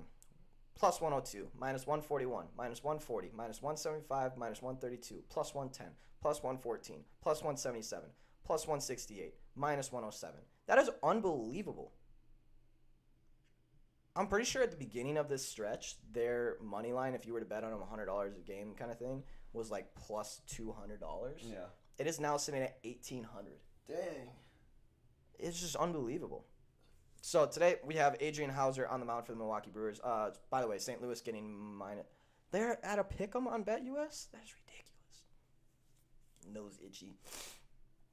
Adrian Hauser, 9-6, 3.34 ERA, 1.29 WHIP, 5.0 average innings pitched. On base percentage of 321. Earned run log 140050104. So he either has it or he doesn't. Only given up 1 home run in his last 10 games, so this is not the guy to be taking home runs against, although Paulie G is Paulie G. So we got Miles Mikolas on the mound for the Cardinals, 2-2, 4.15 ERA with a 1.18 WHIP, 5.0 average innings pitched, 296 on base percentage, earned run log 204444301. Home runs given up 102, 10100. So strikeouts, he almost always gets 3 strikeouts. Last game, they let him go 7 innings, which is kind of not expected from him, considering he's only pitched in 8 games this year. Do we just hate Cardinals money line? I don't like this one, by the way. I don't feel comfortable about this one. Now. There's a point where it's like, I just want to be part of history. You just keep betting on it till it loses? Kinda. I mean, only 62% of tickets, 58% of money on the Cardinals today. They're at home. I think Miles Mikolas is not as good of a pitcher as Adrian Hauser. I do give the nod to Adrian. But the Cardinals just seem to... Hey, what are the Brewers to score and Cardinals to win? Brewers to score first, Cardinals win. Because Cardinals seem to always wait, and I think Cam said this in a group chat yesterday. Cardinals always wait for the other team to score and then just turn it on. So Brewers to score first and lose is at plus 350. If I had that bet on my sportsbook, I'm taking it for probably like a quarter unit kind of thing. Yeah. But I'm taking it. I'm at least sprinkling on that because I've just seen it happen way too many times. As far as pitcher versus batter data, Adrian Hauser actually gets... Oh, Paulie G is going to have 20 at-bats, 6 hits, 2 dingers. Only 3 strikeouts. Paulie G. Right. Have Paulie G in a parlay. That's all I got to say. Hit or dinger. Doesn't matter. He might hit a dinger today. Lorenzo Cain, 16 at-bats, 5 hits, 2 doubles, 1 home run against Miles Mikolas. So pretty solid. Yeah, there's going to be some runs in this game. This could be a great spot to live bet the Cardinals once again. Just Cardinals money line. We can't go away from it now. No. We're invested. Gotta ride it. Play it till it fails. I don't know how this team keeps doing this, but they're just... And I really want them to lose a game before playoffs start. I want them to lose a couple. Get smacked in the mouth a little bit. Wake up. Hey, you can still lose games. Good morning. Yeah, wake up because you're going to have a hell of a playoff series. The competition is not going to be fun. You're going to have to go Dodgers into probably Giants, into just other teams that you don't want to be playing against. So, But Going hottest team in Tyler baseball. O'Neill home run. Tyler O'Neill home run, huh? Sitting 6 out of 16 games against the Brewers. Okay. I like that. It's 37.5%. I like that too because he has gone against Hauser 7 times and he has struck out 4 times. So he's due. He's yet to get a hit on him. This is the game. And he just takes him to Bond Pound. I don't know about that. They play the Cubs last. Well, So maybe not. I do want them to lose though. Yeah. I really do because I have that future on the Cardinals, and I don't want a team that hasn't lost. I mean, it's a Connecticut Sun kind of thing. You win 14 in a row, first playoff game. Like you don't want your first loss to be in the playoffs. I want them to lose before, come back to reality a little bit, restart the streak, and let's go after it again. All right. Next game, we're in the 8 o'clock games now. We have Jansen Junk, the greatest pitcher name ever, for the LA Angels on the road going against Taylor Hearn and the Texas Rangers. We need to be this series. It will have to be this series. Jansen Junk is 0-1, 3.75 ERA, 1.25 WHIP, 4.0 average innings pitched. On base percentage of .294. He's only pitched in 3 games. He's only given us 12 innings, so not a lot here. He gave up 3, 1, and 1 across 3.2 and 4 innings. Has given up 5 home runs in the 3 games. 2 of them were 2 home run games, so Jansen Junk might be giving up a dinger today DJ Peters has literally gone against him twice and hit. Both of them were home runs. Wow. I'm not saying DJ Peters is going to do it again, but the man has faced him twice and has hit 2 home runs. So, DJ Peters, I wonder what that line is at. That's got to be a damn nice little line there. Anyone know what DJ Peters' home run's at today? I can try to find it. Okay. Taylor Hearn, 6-5, 4.55 Plus ERA. 350. Plus 350. Really? I thought it would be better than that. That's unfortunate. Taylor Hearn, 6-5, 4.55 ERA, 1.32 WHIP, 2.1 average innings pitched, 319 on base percentage, earned run log, 3-7, 3-3, 2, 3-2, 1-0-2. Not a big home run guy. He has given up 3 multiple games, or 3 multiple home run games. Oh, Braxton got is at plus 480. I like that. Yeah, he's given up a lot of walks in the last 2 games and some earned runs, so maybe an attackable pitcher. However, this is not a series that I want to bet on. I'm going to stay away from this. Let's see if anyone... Yeah, there's just not a lot of data on this game for pitcher versus batter. DJ Peters would be the only one. And remember, he's only gone against him twice, and both were dingers. So not a huge sample size, but kind of interesting. I'm just going to stay away from this game. I don't think I have anything. You got anything on this one? No, I don't like it. Ooh, next game, 8-10, Drew Rasmussen, my favorite pitcher in the MLB right now. On the Rays, getting plus money at plus 115 on the road, going against Luis Garcia and the Houston Astros at minus 125. Drew Rasmussen is 3-0, 2.67 ERA, 1.04 WHIP, 3 average innings pitched, even though it's now 5. 278 on base percentage, earned run log, 2-0-1. 1, 1, 0, 1, 1, 1, 0. He's given up 1 home run in his last 10 games, and it was last game. They are going against Luis Garcia today of the Houston Astros, who are 11-7, 3.23 ERA, 1.15 WHIP, 5.1 average innings pitched. Earned run log 0, 1, 4, 3, 2, 0, 3, 2. Also not a big home run guy. Not a big home run guy at all. Strikeouts low. Walks actually kind of a little bit high. I think the Rays win this game. I'm still banking on my boy Drew Rasmussen.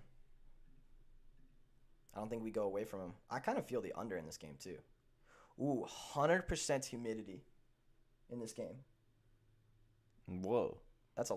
What does that mean? Is the sky liquid? Ball gonna fly is what that means. What? 100% humidity? So it's all of the humidity. All of the humidity. There could not be any more. All of it. All of it. Oh, wow.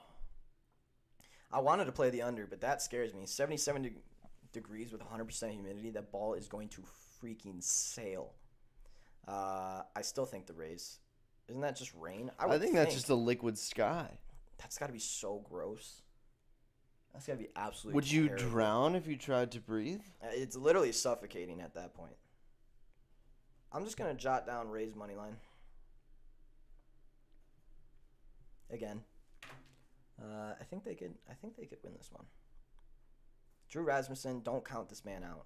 Luis Garcia, sometimes he's like 50-50, brings the heat, brings the shell. You never really know what you're going to get out of him. Head-to-head this season, they played each other 4 times. Houston has taken 3 out of the 4. Yeah. Houston may dome up, though, never know. That is true. Very, very true. I think I'm just going to go Rays money line. Leave it at that. That's just a lean. I wrote that down for some plus money value. It's a good team at plus money. It is a good team at plus money. Not playing overly impressive right now. Think they're kind of coasting in the playoffs. They got it clinched. A little bit of a coast. Next game, Sonny Gray of the Cincinnati Reds plus 150 going against Carlos Rodon of the White Sox minus 170. I'm pretty sure the White Sox are just manhandling. Oh, no. Yes. They only played once, but it was 7-1. It is a dog day. I do forget about that. So, Rays and Cardinals sitting there. Could be good. Sonny Gray, 7-8. Do we even need to go through? We don't even need to talk about the Cincinnati Reds, do we? Do we even need to talk about this game? Nick Castellanos. Let me see.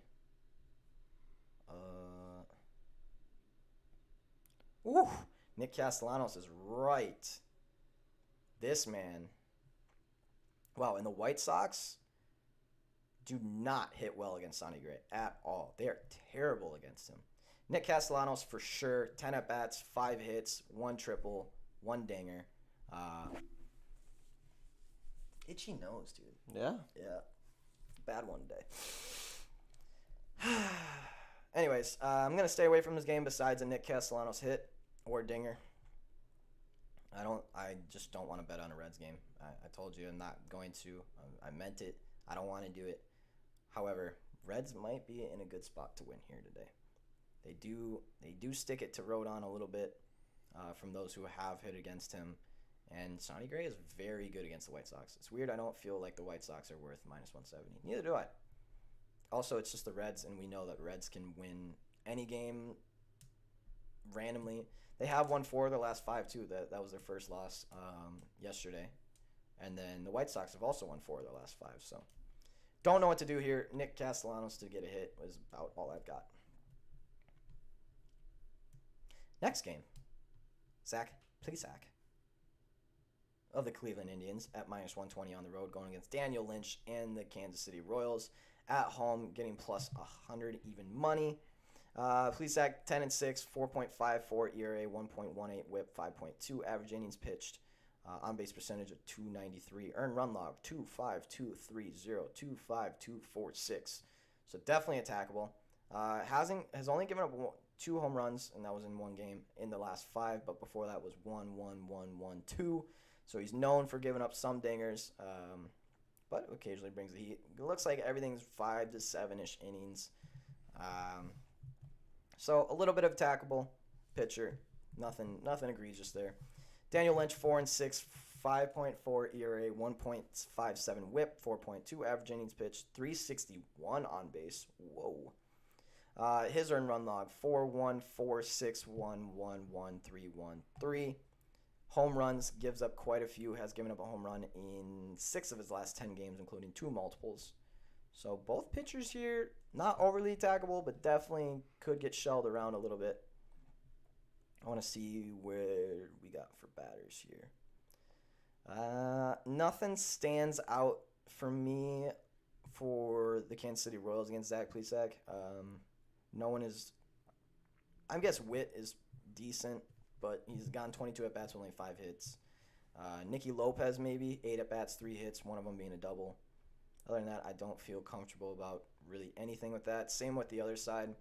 Jose Ramirez has faced him 4 times, gotten 2 hits, but other than that, everyone has like 4 at-bats, 1 hit, 3 at-bats, 1 hit, 2 at-bats, no hits. So Nothing stands out for me there. I think this game is just a complete fade in general.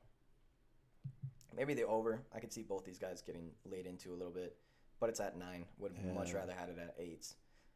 So I think this is just a stay away game. You got anything that you like on this? Nah, I was thinking the same thing with with the over. Yeah, but it just don't. Has the feeling of an over, but the numbers just aren't there. The numbers just aren't there. And hey, there's better games on this slate. We've got some good ones down right now. So Absolutely. Next game, we are in the 9 o'clock games now. 1 9 o'clock game, 2 10 o'clock games. Here we go. Merrill Kelly in the Arizona Diamondbacks at plus 235. Merrill Kelly used to be one of our favorite pitchers to not fade, and now he's going to be one of my favorite pitchers to fade. He's going against Alex Wood in the San Francisco Giants. The over-under is set at 8. Is that correct? Is that what BetUS has got it at too, or is it 8.5? Once I find her. Yeah. Merrill Kelly 7-11, 4.59 ERA, 1.29 WHIP, 6.0 averaging. It's 8 on DraftKings. Nice. On base percentage of 311. Earned run log 6.4503241123. Giving up 5 home runs in his last 3 games. He's definitely been a home run guy, so maybe look for something there. Walks low, strikeouts very sporadic. So we've now got an attackable pitcher in Merrill Kelly. Used to not be, now he is. Alex Wood 10-4, 4 flat ERA with a 1.21 WHIP, 5.1 average innings pitched. On base percentage 311. His earned run log 2.022254413. Not a big home run guy, but he's only been going like 3 to 5 innings. So, Cabrian, is that KB? Is Cabrian? I'm guessing. Is that who you're talking about, or are we talking about someone else here? And Castellanos 2+ hits. He's plus 956. Wow. Oh, Chris Bryant. Got you. Figured it out. Chris Bryant and Buster Posey today. Chris Bryant and Buster Posey. Buster may hit a dinger today. Chris Bryant will definitely get a hit. Both will probably get a hit. Also, Brandon Crawford lane, isn't it? Giants are going to score a lot of runs today. I have a slight feeling. I'm going to probably play that over 4.5 at minus 130 tonight. But yeah, okay, so this is what we got. We've got Chris Bryant at 14 at-bats with 7 hits, 3 of them doubles, 1 triple, no dingers, only 2 strikeouts. Buster Posey, 20 at-bats, 9 hits, 2 doubles, 2 home runs, only 1 strikeout. And then you got Brandon Crawford at 21 at-bats, 7 hits, 2 doubles, and only 3 strikeouts. All 3 of these men, I mean, you could throw in Mike Yastrzemski in there too, 19 at-bats, 4 hits, 1 of them double, 1 of them triple, 1 of them home run, only 2 strikeouts. All these guys absolutely shell Merrill Kelly around. And on the other side, the only one I'm really seeing is Carson Kelly, I guess. 9 at-bats, 4 hits, and then Ketel Marte at 21 at-bats, 6 hits. I think the Giants are going to pump, absolutely unleash on the Diamondbacks tonight. I'm predicting 8 runs. I'm going to do it, Sean. I think I'm going to take Giants minus 1.5. Wow. Yep. It's just one of those games. I know the stack is going to be egregious. I know it's going to be stupidly high. I'm looking for it. 75% of tickets on the Giants, only 80% of money. That makes me feel a little bit better. But the spread is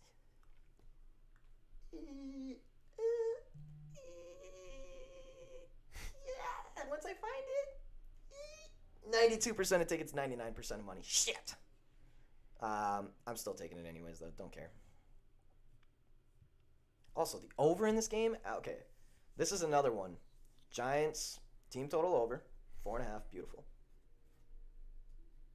At what do we got? Minus 130? What do we got on DraftKings? Like minus 125 probably. And then the over for this game. Now tell me if you're thinking anything different here. The over 8 in this game, and Giants money line parlayed with something else. Yeah. Does it all work for you? I like it because I think a lot of things. I wouldn't be surprised if people are stacking the under here, because I think there are some things pointing towards under, but I liked the over. I mean, Merrill Kelly has good stuff, and so does Alex Wood. It's just the fact that neither of them have been pitching overly incredible right now. I think honestly, the Diamondbacks at 2.5, and I know we talked about this yesterday and it didn't hit. Oh, yes, it did, actually. The Diamondbacks hit yesterday. It was 6-4. I think we have a very good chance of a repeat of yesterday. Also, 65% humidity, 9 miles an hour wind going out. There's going to be dingers today. I love this game. I think this is the most attackable game I've seen so far. Giants all the way. Overs on everything. I think ball flies today. I will say that, Diamondbacks are not terrible against Alex Wood. 230, 309 on base, 368 slugging, 677 OPS, over 300 WOBA. Like, that's not terrible. Giants definitely much better against Merrill Kelly, but I do like the. Where did we go? Giants score first and win. The Alex Wood strikeout over. Ooh. What is it at? 4.5. Really? Yes, sir. Is it mega juiced? Minus 125. I'd say appropriate juice. I like that. Write that down for me. We might have to throw that in the VIP slate. I like that one a lot. That's a good one. Yes, Giants everything today. I think they have a great day today. Buster, Brandon Crawford, and Chris Bryant. All three you can take hits, home runs, shit. Same game parlay it together. Neither. Both neither. All of them. All the options. All right, moving on from this game. That is definitely my favorite game on the slate today. The most attackable, I think, by far. We have San Diego Padres. The 10 o'clock games, 2 of them now. San Diego Padres and Ryan Weathers at 253 on the road, going against Max Scherzer and the Dodgers at minus 284. I wonder what Dodgers and Giants parlayed is. Weathers 4-7. I can tell you right now. Do you want to know? Yeah, it's probably what, minus 125? Minus 130. That's close. Pretty good I'm at getting that, man. pretty good at my odds. I'm getting pretty good at my odds. Ryan Weathers 4-7, 5.01 ERA, 1.34 WHIP, 3 average innings pitched, on base percentage at 328. He only goes up to 4 innings, but he's been pretty good. His earned run log 0.00103.356. So if they let him go over 4 innings, he tends to get shelled. But if they keep him contained in 3 innings, he tends to do really well. So something to look for if he does make it into the 4th inning, I would live bet the Dodgers in the 4th inning because don't make me toss a Chris Bryant, Buster Posey, 2+ hits, and Brandon Crawford 1 hit. That's plus 1,000. I'd be taking that all day long. That's a great parlay. That's very impressive. That's a great good parlay. one. Yeah, I think we got to go trade too. Max Scherzer 15-4, 2.28 ERA, 0.83 WHIP, 6.0 average innings pitched. He got shelled in Colorado where he just does not play well. I don't know what it is with him in Colorado. He just can't play there. He has won his last 10 games, his last 10 starts. What is a Max Scherzer W today, by the way? Oh, interesting question. He could only go 5. Plus 110, which is not enough to ever take it to record a win bet. But he's gotten it like 7 of his last 10 games. I don't know how it works. Earned run log 5. That was the last game against Colorado, and then 0, 0, 0, 0, 0, 1, 2, 0, 2.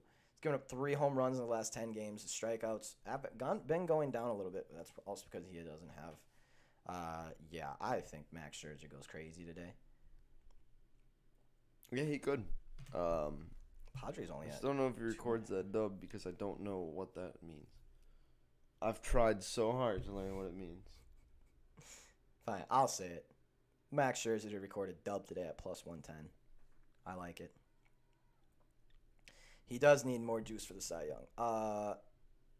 Ryan Weathers actually pitches really well against the Dodgers, and the Padres do okay against Max Scherzer. Yes. Trey Turner today to just get a hit. It's just automatic at this point. Parlay it with everything if you want. He'll get a hit. It's just stupid not to take it at this point. Other than that, Dodgers will win this game. I don't have any other things to say about that. Parlay it with something if you really want to. But Dodgers at minus 300 just isn't worth it, I feel like. They should absolutely win, but minus 300 is just scary in MLB. Anything can happen. That's all I got. Yeah. The under, maybe? Yeah, it's an interesting spot for that. I don't. Yeah, I think the under could be. I think it's. I would expect maybe even a little lower, especially with the Dodgers to win in the under. It's got to be plus money. Padres are getting 2.5 as their team total. So if you're expecting that, then you probably should expect the under. Stephanie likes the under. Their first 5 team total was 1.5 as well. I noticed it plus money. Interesting. So if you don't, Scherzer doesn't even have to get I don't think that happens. I would not bet on it, but they're putting a lot of confidence in him. Yeah. All right, last game of the day. Frankie Montas, Oakland A's on the road at Pick'em, going against Seattle Mariners, and Logan Gilbert. I guess we just have to take the Mariners because they just beat Oakland every single game. Yeah, what's with that? I don't know. Also, Mariners play very well against Frankie Montas. 280 average, 333 on base, 573 slugging, 907 OPS, 388 WOBA. Ty France to get a hit or a dinger today. 8 at-bats, 5 hits, 2 doubles, no homers. And then we're throwing in Mitch Haniger once again to hit a dinger. He's hit 3 in his last 2 games, and he's going to hit another tonight. 12 at-bats, 4 hits, one of them being a double, one of them being a home run. I think that Frankie Montas just gets destroyed, and if he doesn't, the bullpen will. As we hear Stephanie's voice in the back of our head, Oakland A's bullpen is trash. They will throw this game away. Let's hope that the Mariners get out to a nice 2-1. They're losing 2-1 or something like that, and then what's going on? Oh, hey, the voice, the knockouts. Whoa! How you remind me. How that If happened? I see someone picking the Athletics, I will poke fun at them. Someone live betted Athletics last night after my explanation to them last night. Wow. That's kind of a dickhead move, I'm not going to lie. I'm taking that 3.5 team total over. I will also be taking that 3.5 team total over. Thank you for reminding me. I will also probably be putting them in a money line parlay of some kind. They're just too good not to take at this point. They just... Yeah, team total over 3.5 at 106. That's just so ridiculous. The disrespect that this team gets day in and day out. Also, the over could be a viable play in this game because it's not like Logan Gilbert is anything special. 7.5's low. Here's our run log: 4-1-2-2-0-5-9-5-2-3. Gives up plenty of home runs. Actually, he's given up a home run in 7 of his last 10 games. I just had to shake my head. He told me not to talk to them after the Mariners won, and I died. What a dickhead. The only people who are allowed to do that is me fading Braxton whenever he comes in here. Which, by the way, Braxton, congrats on your 3-0 with another Nerfy. You're 3-0 on your last 3 on your Nerfies. I'm proud of you. Way to turn that ship around. Also, still waiting for a shotgun from Cam. Uh-oh. It's whatever, One day, maybe. Him, not them. Good. I like how you clarified that, too. Him. That dickhead. Not It's just yeah. Just, yeah. Guys, really like the slate today. Really good slate today, fellas. Pirates, Cubs over, Marlins, Mets over, Braves money line, possibly the over on that. Cardinals money line, Rays money line because it's a Dogs day and we got to take some underdogs here. Giants team total over 4.5. The over in that game, the money line for the Giants. Anything you want to take over in that, and then the Mariners team total over and probably their money line as well because we have to. Yeah. It'll come this weekend for sure. It will come. Running back, Cardinals and Mariners parlay. We might have to run it back in VIP. I think so. We might have to do it. I would not be opposed. Knock on all the wood that I can find right now. But that parlay is, in fact, 4-0 in VIP. 3-0, 4-0 or something like that. The letters are so small on the screen sometimes. Are they? Yeah. Oh. I made a mistake. Uh-oh. That's okay. Can you just undo? There is no undo. There's only do. That's Run it back, Luke says. Probably tonight, to be honest, before I make this one move. All right. That's fair. I accept that. Fellas, good slate today. There should be plenty of hits and things like that. Mariners, Giants, team total over is 253. Do it for Jeremy. Jeremy will be looking down on the slate today. I think the whole last week was blessed by Jeremy alive, and I think this week will be blessed. By the way, can we talk about the fucking run that we're on? I wish there was a spider-based team Yeah, that would be. so we could bet on them in his honor. Because I don't think they'd be very good at the sport. You know, I'm going to do it, Sean. You gonna flex on them? I'm going to tell him to put some fucking respect on the fellas' names. Oh, wow. You think that we're just out here clowning around, gooning around on this show? Sometimes. When we are just, yeah, well, I mean, most of the time. That's true. The Yankees have the turtle. True. You know what? I'm going to say it. Just, we're damn good. We're damn good at this. We're not so. We're damn good at this, okay? We're going crazy. This is our first season capping MLB officially. We aren't messing around. Yes, season started out not good. It was a learning curve. We got smacked out of the gate in units. I think we lost like 30 units our first 2 weeks in MLB. And ever since then, it's been a slow climb back. It's been a slow climb back. But boy, I think we figured out. Good thing there's only a week left of the regular season by the time we figured it out. But no, MLB has been very good for us for the past month and a half. Yeah. Boy, we are just on a freaking roll. Last week, I think we cleared almost 20 units. This week, we're already up 5, 6, 7. It has been one hell of a game. Wow. Richmond, first game of CBB, going to dominate. Ooh, good call. Richmond Spiders. College basketball, Richmond Spiders. It's going to be a tribute to... Hey, Richmond Spiders going to March Madness this year. Calling it. Hot take. But yeah. Do they have a football game this weekend?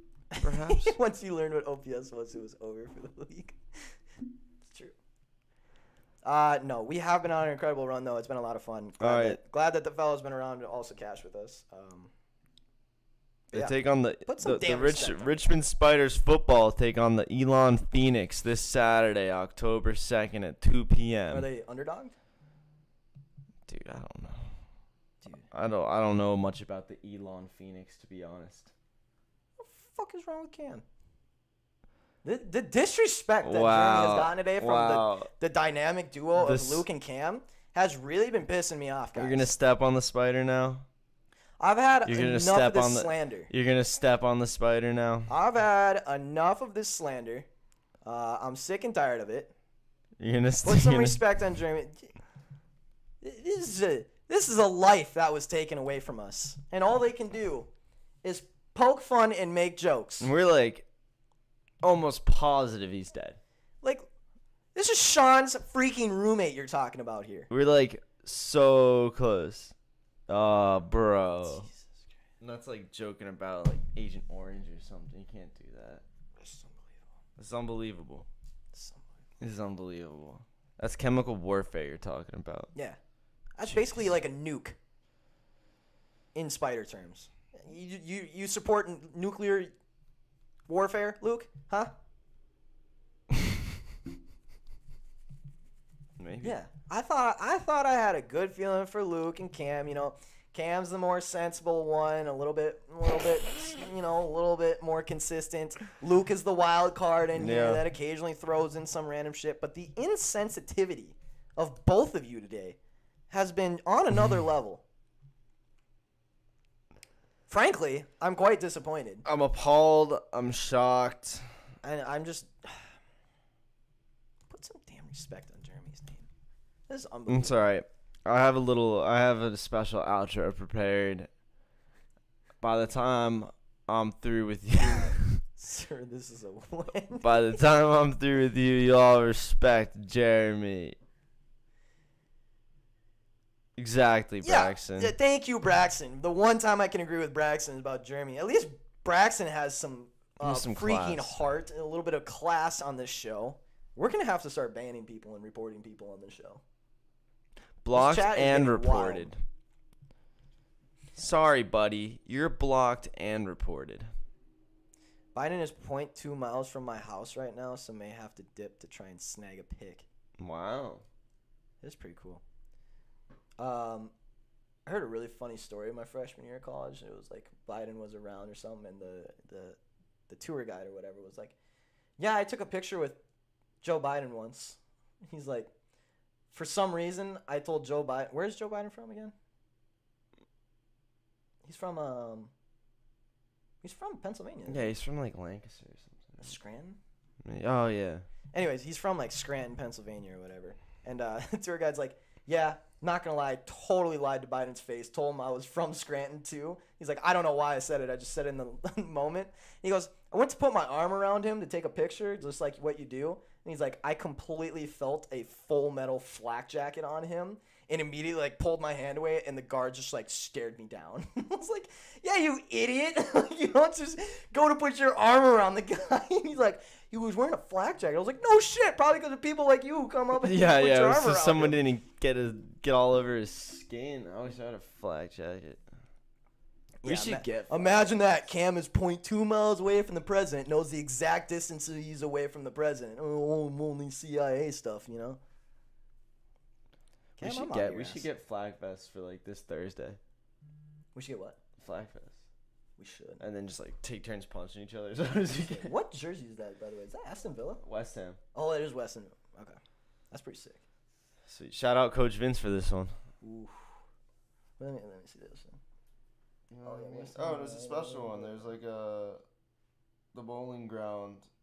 Oh, that was their old stadium. Yeah, Stadium. this is the last year of it, I believe. Yeah. Anyways, fellas, 12:15. We don't have any bets to talk about. West Ham and cheese. Wow.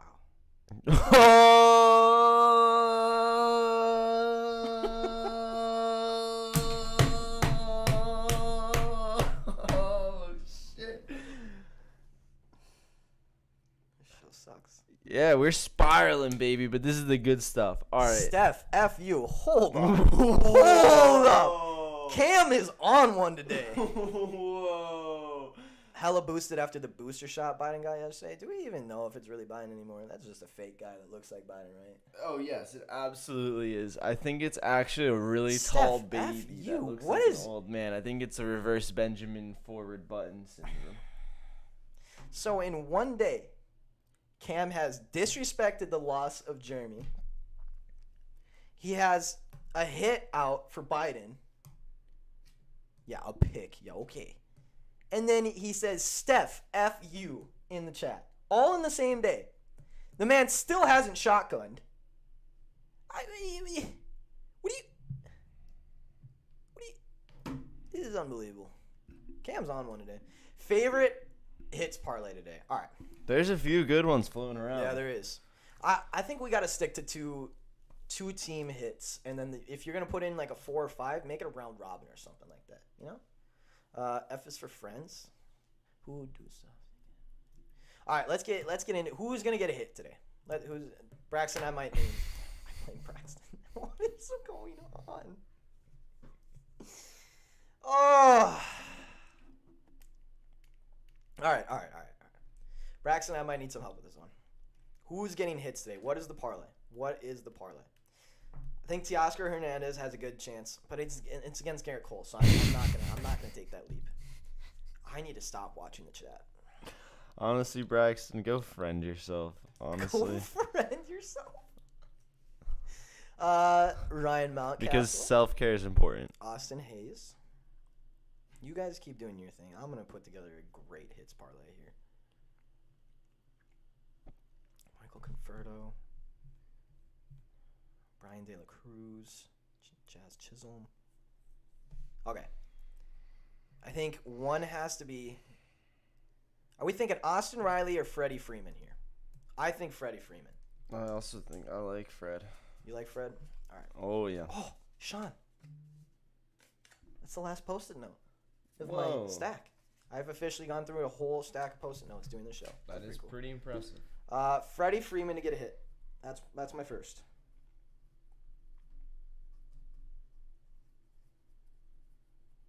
Isaac loves the hit parlays. He cashes on them. All right, that's one. Okay. I can't do any no same game, or Bryce Harper. Freddie Freeman or Bryce Harper. I like Freddie Freeman better though. No, not that game. Miggy, maybe, but I think there's better ones. I like Brian Hayes, Jazz, Austin Riley, Real Muto, Castellanos, Chris Bryant, Buster Posey, Crawford. Yeah, that is a good one. Those are all good. But we need to narrow it down. We need a two-person, nice, easy, no sweat. It might have to be Freddie and Nick.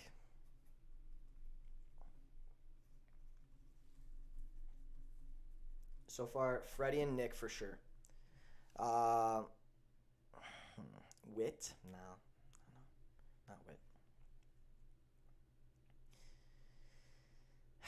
Buster Posey. That's my one from the Giants, I think. There are a lot of options. Brandon Crawford, Chris Bryant, Buster Posey, all could do very well. I just think Buster Posey is probably my most consistent guy out of all of those. He tends to do very well. He's Chris Bryant or Buster Posey. Who do we think? Chat, Chris Bryant or Buster Posey today? I'm letting you guys decide.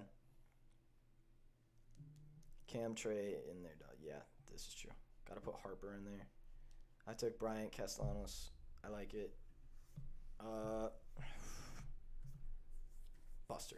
I'm doing Posey. Both. See, the problem is I can't jump from game to game in same game parlay. I can't do like one team, another team, and then same game parlay, two in the same game. So I have to pick one from every game. For me. That's what sucks. So if you do a same game, it all has to be in the same game. Yeah, and if I you're can't doing... even do same game hit parlays. Oh, okay. My book doesn't allow me. Posey? Yeah, I like Posey. All right. And then who else we got? Oh, definitely. We got to go. All right. Mitch Haniger or Ty France?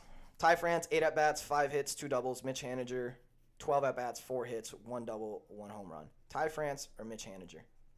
Mitch Haniger's been on fucking fire.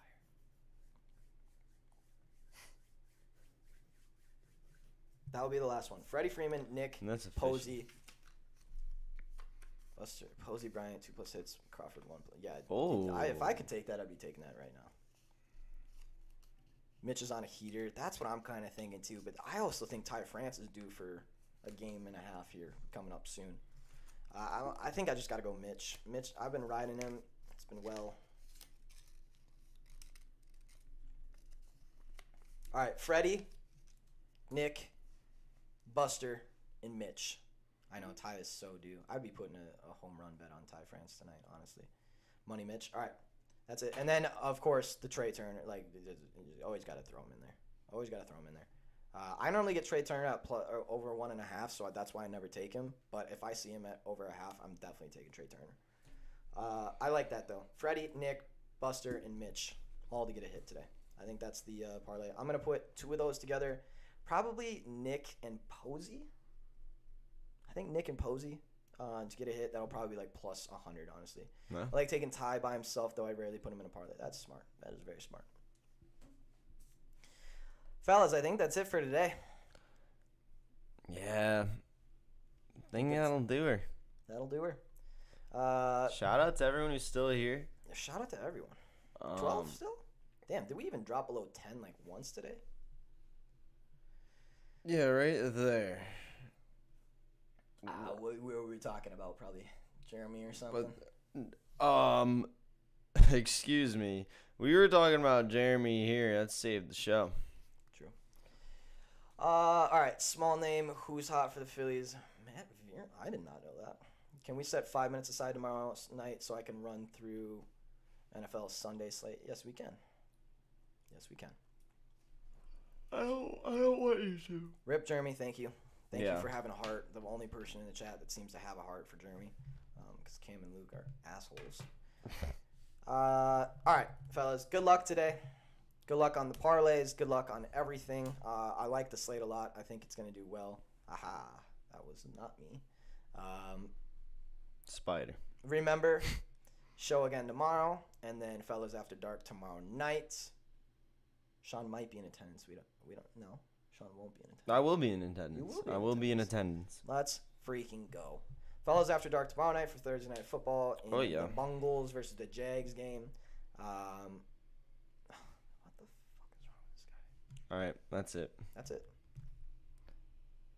Reported. Oh, I'm going to put you in timeout, mister. Do it. What did it do? I don't know. Is he just like never gonna be able to put user in timeout? Did it do anything? Can he not talk? It deletes all his messages. Go ahead, Cam. Talk shit about him again. Go ahead. Time number 300 seconds. Go ahead. Okay, I did not. Say I would have something else. done I would have done like 5 seconds. I did not get to pick. No, we're not turning the show off for another 6 minutes or 5 minutes. I want him to feel the full effect of what he gets. Yeah, Cam, go ahead. Send another message. Get it deleted. This is what happens. Fuck with Jeremy. Unbelievable. If you took away some letters and switched Yo, the order, that's savage. They don't tell you that. Almost spells Jeremy, so he goes yard. He can't chat in the group. He sent a message to the I can, yo, you just can like click it and say put user in timeout, and it doesn't give you any more information. Cam goes, yo, I really can't chat in the group. Yeah. Have some freaking respect. Have some decency. We lost a live last night. Yo, they should. They should probably give you an option of how long you want to time. Yeah, or just tell you. They just don't tell you anything about what's going on here. No, see, that punishment did not fit the crime. I think it did. He's been mouthing off all damn day. All damn day. 300 seconds is the least of his content. That should have been the least. Yeah. 300 is definitely justifiable. Shut up! Now you got me all heated and stuff. Cam, I hope you think about what you've done in your timeout. All right. I hope you come back tomorrow a little, clearer in the head, a little more sensitive to and give some empathy to some people's losses around here. Anyway, here's 60 plus acorn recipes from around the world. Food you can make at home with acorns. Number 60. Did you see this? See how Luke changed his attitude once Cam got Little J. got put in a timeout? See that? You have the power, Sean. I don't like it. I'm never putting someone in timeout again. The guilt I feel is enormous. I'm all about free speech. This man can't even kill a damn spider that's living in his room. You think he can keep putting people in a timeout? I just don't think that. I thought it'd be more of like a public shame kind of thing. Like maybe he'd go in a box or. Stephanie, that makes absolutely no sense. Check the chat. No, we are replacing the batteries as soon as we're done. Yeah, this started about 3 minutes before the show. So I got a picture from what Cam has been saying while in timeout. First message, fuck this. Cam, this is sick. Or just motherfucking untimeout me. Gonna report this for bullying. There is no untimeout button. Yeah, sorry, dude. You're stuck. Can I actually?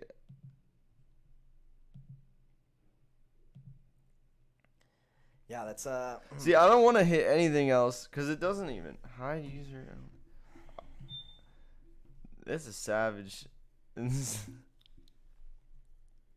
Just simply get rid of it. I know. Can you guys hear it? Is that? I think can you hear it on the show? I think that it's pretty piercing. We can't find which one it is. Do we know yet? Well, it's not the one in that room. It's not that one. Is it in your room? I don't think so. We'll Because find I out was in shortly my room after the first time it went off, and I thought it was down here. It must be downstairs. Just try. Yeah, maybe on the. Is there one on the stairs? Oh no! Put him in time. No. I respect the ingenuity. He's back with a vengeance. Yeah, now what he says. And with that, the show is over. So see you later. We'll. I guess that's that. I forgot about Royster Cam. Yeah. I forgot that's what he first started. I haven't seen Royster in a while. Cam.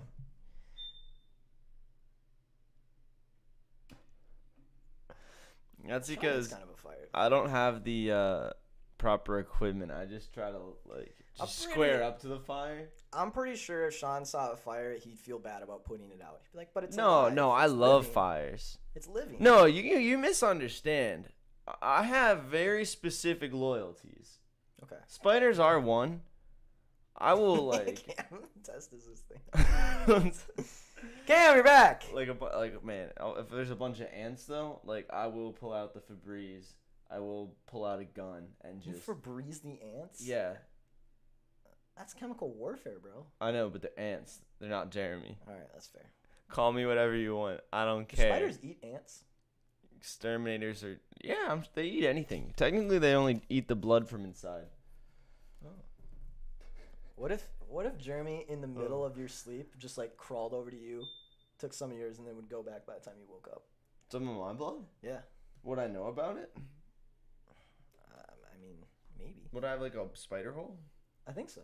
You get a little spider bite. Yeah, I wouldn't like that very much. Yeah, Jeremy would. Spider bites hurt. I don't know if I've ever been bitten by a spider. I don't know if I'd know. All I know is, damn mosquitoes. In Minnesota, they're about that big around. They will pick you up and carry you away. They're just on a different level. All right, Jeremy Luke. definitely You know what? All of a sudden, I don't feel that bad about timeouts anymore. Talking all this raw. All right, fellas, this show sucks. Let's get out of here. It's 12:30. Everyone enjoy in the old house. We had a fork taped to the ceiling that blessed our butts. He was called Skyfork, and I owe him the world. Wow. Yeah. On that note, I'm also out of here. We're gonna. You know what today needs. Since Braxton said it, we need a little. Yeah, anchor true. loving. Anchor loving. By the way, if you don't know, this is a full-scale anchor for anchoring down those bets. Pinned by Hey Fellas. Yeah, Yeah. I like that one. I like the Skyfork. Look at this thing. Oh. It's beautiful. Yeah. Shout out Yummy Foe. Shout out Yummy Fo for blessing us with this. Shout out the little. Manny on Goodwill or whatever. Is that one he what got it at. was? Maybe it was in the South. I don't know. Some thrift. Other than that, All right, fellas. I have nothing else to say. We're out of here. 12:30. Great Yes. show today. Yes. Thank you all for the chat. We Yes. appreciate y'all being here. Even you, Cam, occasionally. Let's regroup for tomorrow and have a little more sensitivity tomorrow about some subjects. We really got a little wild there today, but I'm glad Sean did the necessary actions and we're back to normal now. That Timeout would is the hold a boat wrong in one word. They place. should call that suspension or because that was not a timeout. Yeah. Listen. I've been to a timeout. Let this be a warning for everyone on the show. Thank you. Hey. Thank you, But Cam. you know what? Maybe it worked. Yeah, see, you just need a little 300 seconds and give him a couple deep breaths, think about what he said, and we're back. Was a great spider. Thank you, Cam. Yes. Thank you. We Please appreciate enjoy this picture of Jeremy and a talent show from 2011 where some kids, 2007, where some kids are playing How You Remind Me by Nickelback. That's what Jeremy would have wanted. that. Thank you. Fellas, have a great day. Win some money today. Post those winning bets. VIP will be up shortly. Good luck today. Let's win some money. Let's continue this hot streak.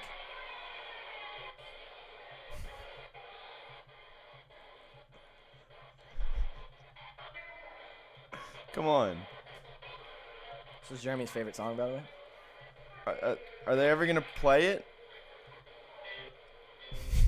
Are we still on camera? Yeah. I had to get that ready first. All right.